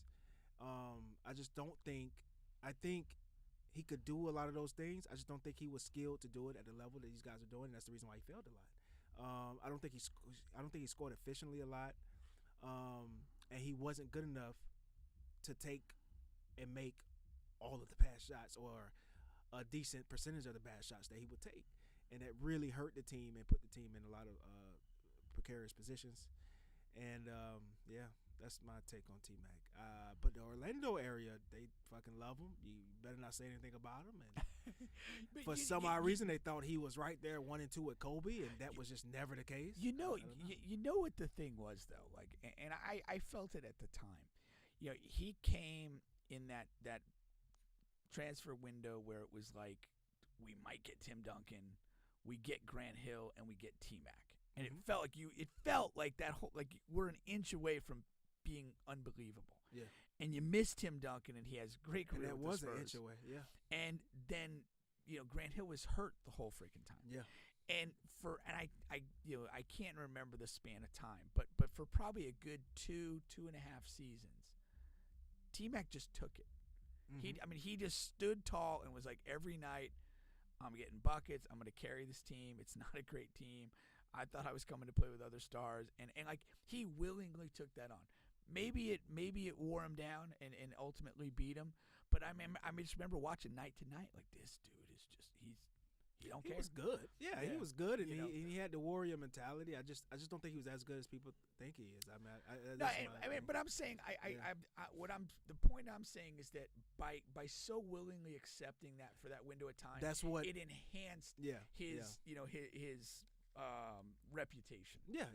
And a lot of players in that era had that similar thing to Iverson. Like, I now have come to a realization. Allen Iverson wasn't as good as I thought he was.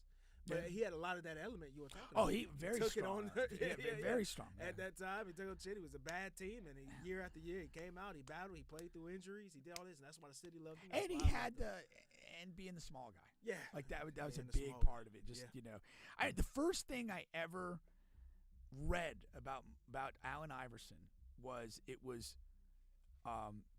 this guy is a 6 foot tall Michael Jordan. And it was when he hadn't even got to Georgetown yet. Yeah. I've never had laid eyes on him. Yeah. That's the first thing I remember reading about him. And then you started watching him play, like, motherfucker, this guy is like, he's going for it all. Like, it's just. And a true athlete. You hear this about LeBron. I don't hear this about a lot of the guys, but they said Allen Iverson would have been a better football player. Would have been better in the NFL. Yeah. Well, there's some weird stories. Like, Kyle Korver was on one of the podcasts, and he was saying, like, as late as he would go out at night and stuff like that, like, they would be like running laps on a track, and he would like backpedal and beat people and like just ridiculous stuff. Like, ridiculous stuff. yeah. And I'd heard like just him throwing a ball was like something that like it flew out of his hand. Like, maybe if it was more Kyler Murray's back in that day, maybe but they would have had to put him at like corner or something. He just said he just wasn't interested in that. Yeah. Well, I mean, again, the whole high school arrest thing. Yeah. It created. I mean, Georgetown gave him a life raft at the time. Yeah. That's really what it was. And again, he didn't play. I mean, he did not play his senior year in either sport. Yeah. He won titles as a junior. And then the bowling alley arrest and all that stuff happened. Yeah. And he was, kind of fortunate to get a life raft at Georgetown.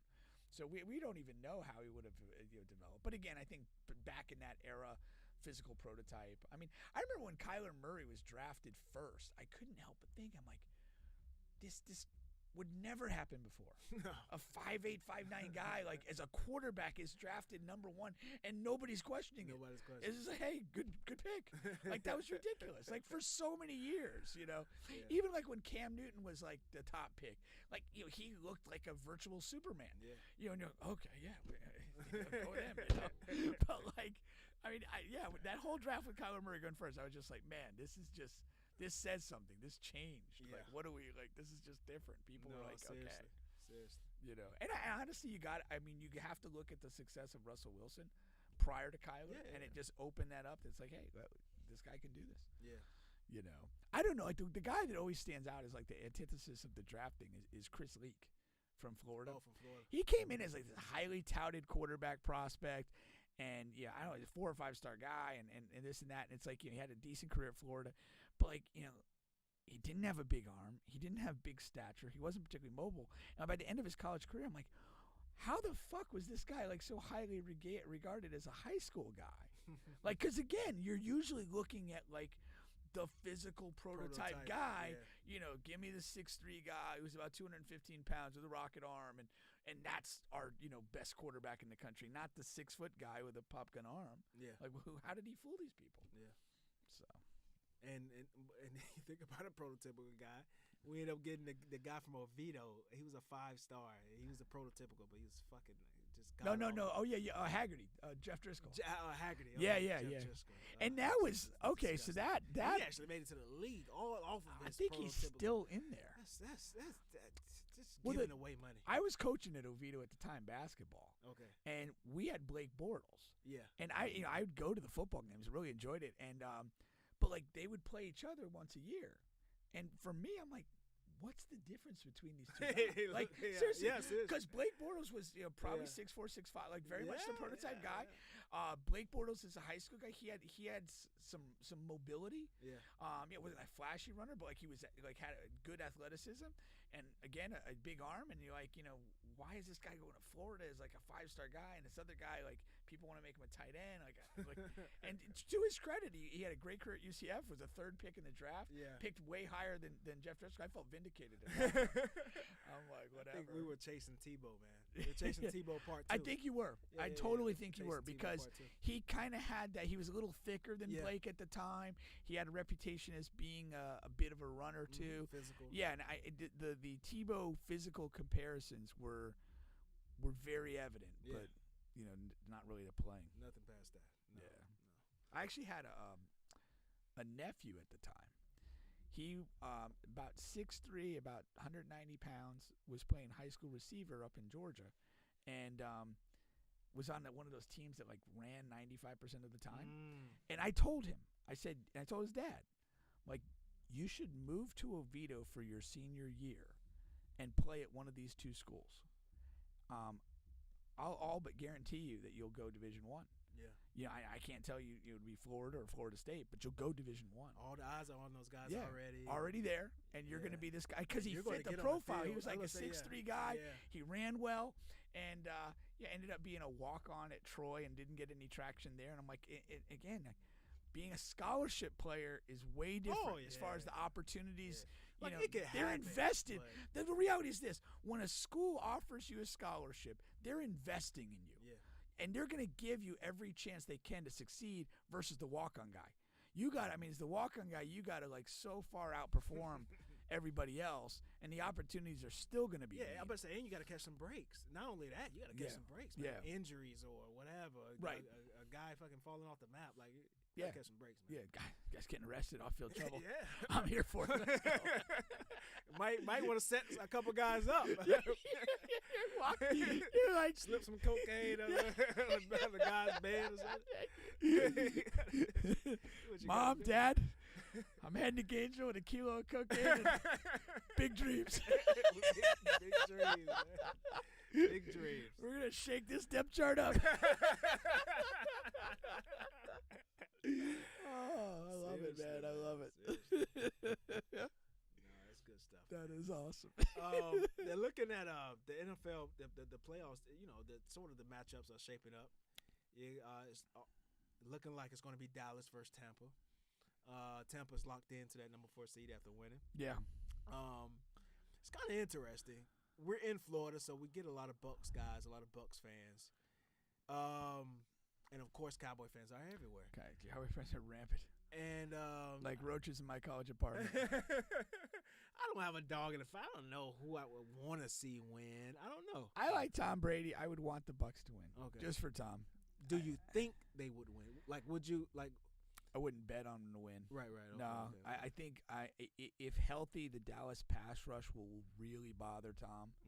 And I mean, they've kind of done Tom Brady things the last couple of weeks. They haven't played great, but they've kept game close. If the defense, I was about to say, the defense keeps the game close. Yeah, they've last week they really got going with Mike Evans, had an amazing game. Yeah. But the 2 prior wins, it was literally like just tractor pull into the fourth quarter, give Tom a drive at the end, and he gets you the win, and that's it. But they did. I mean, Mike Evans had an amazing game the other day. Yeah. And that was the first time they looked kind of explosive. But they were down, I think, 14-0. No, they were. Like in the beginning of the game. Yeah. So their margin for error is so small, and I would favor that Dallas Cowboy pass rush to really hamper their ability to do anything. And unless Dak's going to give you a Dak special, that's your main hope. Yeah, that's cough up a couple picks. Yeah, mismanage the clock. Last year, nobody knew the rule. That's all I was. I tried to tell. What's our guy Wood? Yeah, it's not that Dak is a bad quarterback, because he's not. He's to us he's maybe one of the king of the average guys. You know what I mean? He's right up there with Kirk Cousins and those guys. And if you want to make an argument, Dak is at the top of that list, go have it. Go ahead. But it's just that things just happen. Like they you can tell me, but if it wasn't for the coach and the clock, or if it wasn't for this, and if he didn't throw that interception there, and what about when he bounced back? He threw 2 interceptions, but he bounced back, and it acted like it didn't happen. But listen, I mean, like it did. The great thing about sports and history is that it's written by the victors. Yeah. And if you win, it all goes away. It does. But if you keep losing, and they haven't won a playoff game since what, Roger Staubach or what? Troy Aikman? I mean, come on, it's been a while. It's going to be recorded. The failures are going to be recorded and highlighted. And that's the thing. So we'll see. What happens in that. Green Bay has caught fire. Yeah, they've really. I didn't see that coming at all. I didn't. And the defense has turned into something like their first Super Bowl run. That defense was hellacious, and this defense. They even really locked up Justin Jefferson the other way. Locked him up and threw away the key. That's crazy. They locked him up and threw away the key. I mean, nobody else has done much with him. No. I mean, he's just. Yeah, They had him in MVP conversation, like after those the couple quarterbacks. That was Jefferson. Yeah. That was shocking to see, and the cornerback. I think his name is Alexander. I think. Yeah, Jared Alexander. He called it like before. He's yeah. That first game was a fluke. I'm telling you guys. Yeah. Like, no, I can't. I mean, it sounds like me. Like He's if a guy funny. scores on me, it's like, no, man. Listen, I'm telling you, this guy's not that good. And that's what he said. He's funny because he also got the pick against Tua, and he had like a super funny post game description of it. Yeah. I didn't like. I mean, I remember he played at Louisville. He's a high draft pick, good player. I didn't know until the last couple of weeks his personality. Like, yes, and then after the Minnesota game, the reporter's like, yeah, we know you're a good corner, but we just didn't. And the reporter's like, he says, no, I'm a great corner. I'm a great corner. I love it, man. I'm here for that. I had no idea his personality. Yeah, like man. But yeah, they're catching fire. Looks like right now they would play. I think they said hold on, let me see here.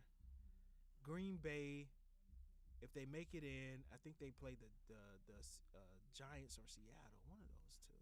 I have to look that up. I feel very comfortable if I'm the Packers. Yeah.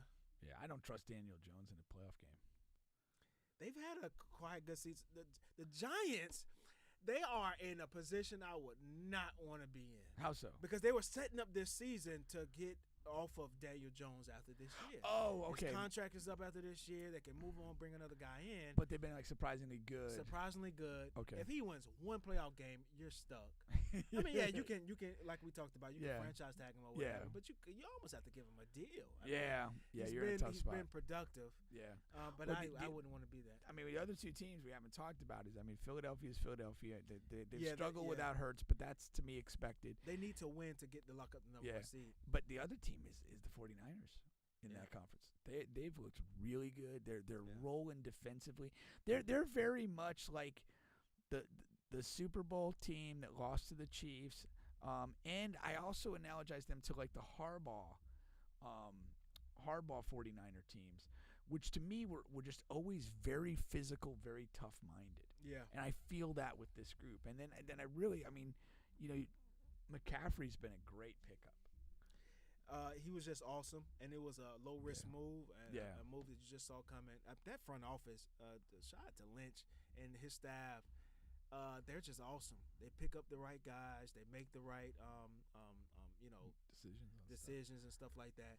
And they're another. I mean, they got Trey Lance coming off of a big injury on a rookie I was deal. just going there. They've got What do Jimmy you do? G and his winning record, and now they got Brock Purdy rolling wins off. That absolute last pick in the NFL draft, Yeah. 7th round, Mr. last Irrelevant. pick. Yeah. What do you do with him after this year? I have no. What if what do you do? Because you really have to me, you have to. It's not him. You have to look at it as the three pieces. Yeah. Like how? I mean, who are you going to rock with? Who? And like and what?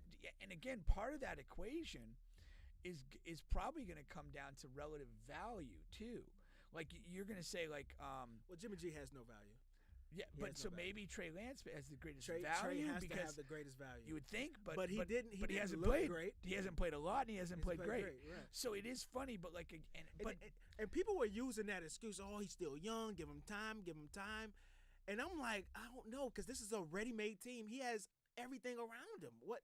I understand you need time, but the thing about it is NFL young quarterbacks thrive because you have so much around them. And the 49ers were like at the top of that scenario where they had so much talent. It was pre-McCaffrey. He did play pre-McCaffrey. Yeah, and McCaffrey is a really good, but that team was stacked. No, the loaded team Before McCaffrey. For McCaffrey's sure. like a cherry on top. For sure. No, he did not play. I mean, how many games did he play? He wasn't terrible. Was it only like 3 games or something? It was minute, and it was a low amount, but he didn't play terrible. My point is, a 7th rounder, last pick, he's performed better than you have. Yeah, and he's a rookie. He's not a 7th rounder that's been around for 5 years. Yeah, you've He's had a more damn time rookie. in the league than and this in guy. that system. Yeah, you know what I mean. So you move. I think I don't know. At this point, right? Say for example, say if they lose first round. Yeah. I think you still have to lock in Purdy as your starter next year. I mean, you have what. You can have that Okay, battle so or what whatever. is the? But I guess and this is where that relative value thing comes. Like, is he on a multi-year deal? Is that yes. pick? Oh, Is that 7th pick? round. I don't know. Is it partially guaranteed? I don't know. That's you a good hope it question. would be team option. Yeah, Because that makes it easy. it makes it. If very he's easy. on a deal for the wages of a 7th round player, Oh, yeah. and you can option him in and keep him for another year, 100%, that's done. Now, what do we do with Jimmy and with Trey? I think because Jimmy came on a very team friendly deal. So I and think you Trey's bring- still on a rookie deal, Right. albeit a top 5 pick deal. I think you lock in Jimmy as your backup. If Purdy, this is what it is. If Purdy at least wins one playoff game and he performs like he has been, nothing special, but he's good, you lock in going into next year. You lock in Purdy as your starter. You lock in Jimmy as your backup, And you move Trey. and you move Trey for something. Yeah. And I think that's what they do, because you can't have Trey as your backup. That's week to week. You have Purdy on the clock. Yeah, it'll be very difficult. It'll be very I think it's going to be difficult either way, It's though. going to be difficult either way. I mean, like it's. I mean, in a way, we look at it. It's a good problem to have, but it's not. Yeah. Because whoever it is. I mean, Jimmy will go into camp thinking he should start. Yeah. Trey would, and Purdy, particularly if he wins a playoff game, is gonna be like, yeah. Yeah, because remember, they got off to a rocky start with Trey. Trey gets hurt. Jimmy revived that team. Yeah. And then he just got hurt like he always do, but he got hurt. But, Right. but he was doing well. The team was performing well with Jimmy. Yeah, no, they had turned the corner when he was there, Yeah. and then somewhere in the middle of that, they make the McCaffrey trade, Yeah. and he then got it hurt. kind of goes to another level still. Yeah, so like you said, yeah, Jimmy may come in, but at the same time, I don't know. And it's one of those things like you only need one fool. Yeah. Like I don't know. Like maybe somebody bites on the Trey Lance potential. Yeah, maybe just somebody bites on the Garoppolo thing where this like is this a guy does win. starved league. We talked Yeah. about it ad nauseum. This is a quarterback starved league, man. Yeah, It's a bunch of them. A bunch of teams need one. And here goes the 49ers, who doesn't need any more picks or talent, but they can give up a quarterback and get more picks and talent. And hey, credit to them. Yeah. Keep it rolling. Yeah. Why not? Yeah. And they're in the NFC, away from my team, so stack it up. But I think it's very competitive over there in the NFC, and I love the AFC too. I mean, you got the Chiefs, you got the Bills, you got the Bengals. NFL is in a great who place. are all. And let's give a shout out. If I'm rooting for any team this week, it's the Pittsburgh Steelers. Mike Tomlin They can make got the this to playoffs. 8-8. Yeah. Never had a losing season. Yeah. You got to play the 17th game. Yeah. Got to win it, man. Who do they Got to play? win it. Who do they I play? forget who they play. They play Cleveland. You think they play Cleveland? I think they play Cleveland. Oh, man. But I will be all in for the Steelers and Mike Tomlin to have a winning season. Yes. Now, am I right or no? You are right. Okay. Now, Deshaun played. He had his first decent game last week, but he had been struggling before. Yeah, for sure. Now, last week they played the Washington football team, who has benched their 1,000th quarterback for this year. Now they're on like their fourth string quarterback. They're starting the rookie Sam Howell. I say decent. One-time FSU commit. Oh yeah. Late flip to North Carolina. So screw him, huh? Fuck it. He never beat us though. He never beat us. He came to Tallahassee in our lows, and we somehow beat them. Like they were like ranked 7 or something in the country. Yeah. Came to Tallahassee and we somehow won the game. Deshaun, he was 9 for 18 for 169 yards. That's not playing well. He had 3 touchdowns. That's still. But I don't know the context. 50% completion pass percentage rate on less than 170 yards. I mean, come on, that's not a good game. No, I thought it was better than that. Yeah. But yeah, I'm with you on that. I would like to see Pittsburgh. I just want Tomlin to preserve. I think that's such an awesome accomplishment, and ever since I saw him on the Pivot podcast, I'm a fan for life. No, I love his personality. Yeah. And the team is not great. So Did you see? Somebody was telling a good story of him the other day. It was somebody like, he's like, yeah, I love Tomlin, man. He's like, I just signed a free agent deal somewhere, and he comes up to me after he goes, hey man, we were looking at you. And he's like, oh, thanks, coach, appreciate that. He goes, what'd they pay you? And then the guy says the number. He goes, we weren't going to pay you that. Walks away. You got Coach Barudi here saying, "Go Dolphins." Go Fins. Dolphins in a bad spot. They are. They're down to their third quarterback. Yeah, they're in a bad quarterback attrition is real, man. Yeah, it's real. The what's interesting, the top of the top guys, they rarely get like knock on wood. Yeah. Knock on wood. They rarely get hurt. Yeah. Tom Brady had the one season where he missed, but I mean he's played 1,000 seasons. That's like, you know what I mean. Yeah. Aaron Rodgers, I don't know when the last time Aaron Rodgers has really missed a significant amount of time. He's missed chunks of seasons. Like last. But it's not like, I don't know if it's a significant amount of time. Yeah, no, he'll miss like 4 or 5 games here, a couple times, because they've traditionally like fallen apart when he hasn't played. Like I don't count like this Jalen Hurts. Like it's only been 2 games. Yeah. Like, and I think Pat Mahomes is only a game or 2. Yeah. Josh Allen always plays. Yeah. No, it did, and that underlines my fantasy football. For you guys watching out there, fantasy football theory. High-level quarterbacks seldom get injured. The injury rate is extremely low. And those bastards put up points every week. Yeah. Get away from these dumb running backs. And what Jonathan Taylor was among the top, He was. And he's missed significant time, and he's on a crap team. And it's like, I mean, it's how many times did Christian McCaffrey, was he the guy? Yeah. And then he'd miss 5 games or something. Yeah. Like I said, the true stars, like the quarterbacks don't miss a lot of time. Yeah. And by and large, they put up more points on a per week basis than even the best running back or receiver. They do. Shout out to me. I actually won our fantasy league. Congratulations. I actually won our fantasy league. And to your point, for a while that was true. I drafted Lamar. I had like the 12th pick, and I picked Lamar first. So I went quarterback first, but he got hurt towards the middle end of the season. But I regrouped, and I won. Man. You won. I can't take that away from you. But I had one of the great fantasy football seasons in history. You had the best fantasy football season in our league. I think I had my total points were about 200 more than anybody. Yeah. And my top 2 picks, Josh Allen, Joe Burrow in a 2-quarterback league. You made it to the playoffs. You were in the game to make it to the championship. So the semifinal game. Yeah. You just went up against absurd. Juan got me. From what's the is it Cam Akers? Cam Akers, yeah. He just had one FSU guy came back and got me. He had a crazy game. He did. If it wasn't for that, you'd have won. I know. No, dude, if it wasn't – I mean, that game was only, like, I think a point or two apart. Yeah. We both had great scores for the week and, like, literally just a point or two short. And then his team fell apart against my team. Oh, did they? Oh, yeah. Shot his load. Smoking cigarettes and eating sandwiches in the final. Juan wasn't built to last. 1-round chump. That's funny, man. Yeah. Man. I was like, usually I'm kind of like almost indifferent on fantasy football. I was actually into my team this year.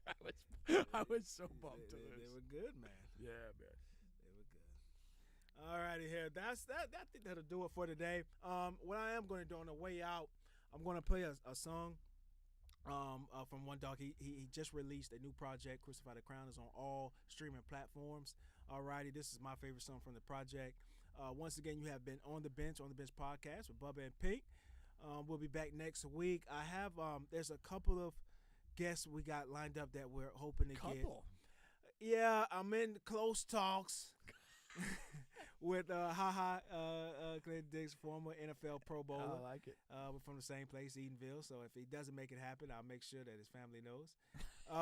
But he just took a new job with Alabama, so he left last week. Oh, so okay. He's an assistant coach now, and I'm sure he's going to be on the recruiting trail, finishing up this recruiting. And this is his first time as an assistant coach, so I'm sure it's a learning curve. So we might not get him for a little while. Is he going to be an on-field coach or support staff? I don't know. That's one of the questions we would have asked. Yeah. I just know his title is going to be assistant coach. Cool. Yeah. And I want Just Black in here soon. We'll get him in here.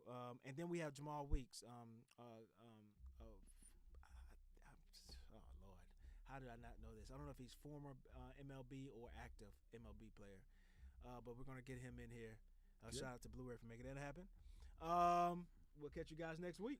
Let's see you next week. We're out. Lord, shop design, mother shoe, home bar. When my day come, Lord, no. When my day come through it all, why she cry when my day come? Shed no tears. Tell my baby girl it's alright when my day come. Tell my daddy I forgive him when my day chicken fall. Lord. Tell my daddy I forgive him when my day come. Tell my baby girl it's alright when my day come. Hold my mama while she cries when my day come. Tell Paul let her ride when my day come. Tell my daddy I forgive him when my day come. Tell my baby girl it's alright when my day come. Hold my mama while she cries when my day come. Tell Paul let her ride when my day come. Walking down this lonely road and it was surely them. Yeah, Sheila left me here. It's no doubt in my mind my big sis was heaven sent. Hennessy and NyQuil, fuck it, Bitcoin, just pour it. At that moment I felt like the ties me and God had, it was his fault that I tore it. Severed ties, bloody cries. From the white man, the pastor, and the people in my life, I swear all I hear is lies. From hoop dream to a pocket full of dime. Yes, I lost my mind when my big brother name turned into a DC number. Yes, DJ died. And a crack pipe took up a father and son's precious time. I give it to you how it was gave to me so you don't have to read between no lines. We all paid our dues to a one-way ticket to hell's place. I recognize Golden Gates doesn't open up for candy doors, especially if God ain't on the license plate. Yes, I want us all to unite and bow our heads, or you continue being disrespectful and fake. And I can sling that barrel till we get the record straight. Yes, the devil's playground I embrace. I took my pieces out the tube and threw it against the wall. I bet you none of them will break. That dark hole of tormented souls. Yes, I swam in that place. Yes, I vouched for my nigga. Yeah, I put that on my face. Yes, Gator face. Yes, I seen so many being crowned when I know they flaw and fake. They use bent words like a pastor with a spirit of a snake. Yes, I was walking under influence with my eyes closed, smoking Newport shorts back to back in that dope hole. My Sunday school teacher got crack smoke all in her church clothes. My little partner laughing at her while those dirty lines are burning the hairs up his nose. Yeah, damn. I can't let my next time my daughter see me is in a jail cell or in a funeral home. My tears strolled down my face and shot up my cheekbones. It's funny, but not so funny when I went out my way to make sure you never felt like you was alone. I can't help but feel like the realest upon this planet. God put it on my heart to give you strength to read when that kite landed. On my back, the cross is branded. Them crackers put a nooses around my neck because I'm the last real black soldier standing. My last word was written in Hebrew on that canvas. God, I feel all alone. What are my people gonna do when you call me home? Tell my daddy I forgive him when my day comes. Tell my baby girl it's alright when my day comes. Hold my mama while she cries when my day comes. Tell Paul let her ride when my day comes. Tell my daddy I forgive him when my day comes. Tell my baby girl it's alright when my day comes. Hold my mama while she cries when my day comes. Tell Paul let her ride when my day comes.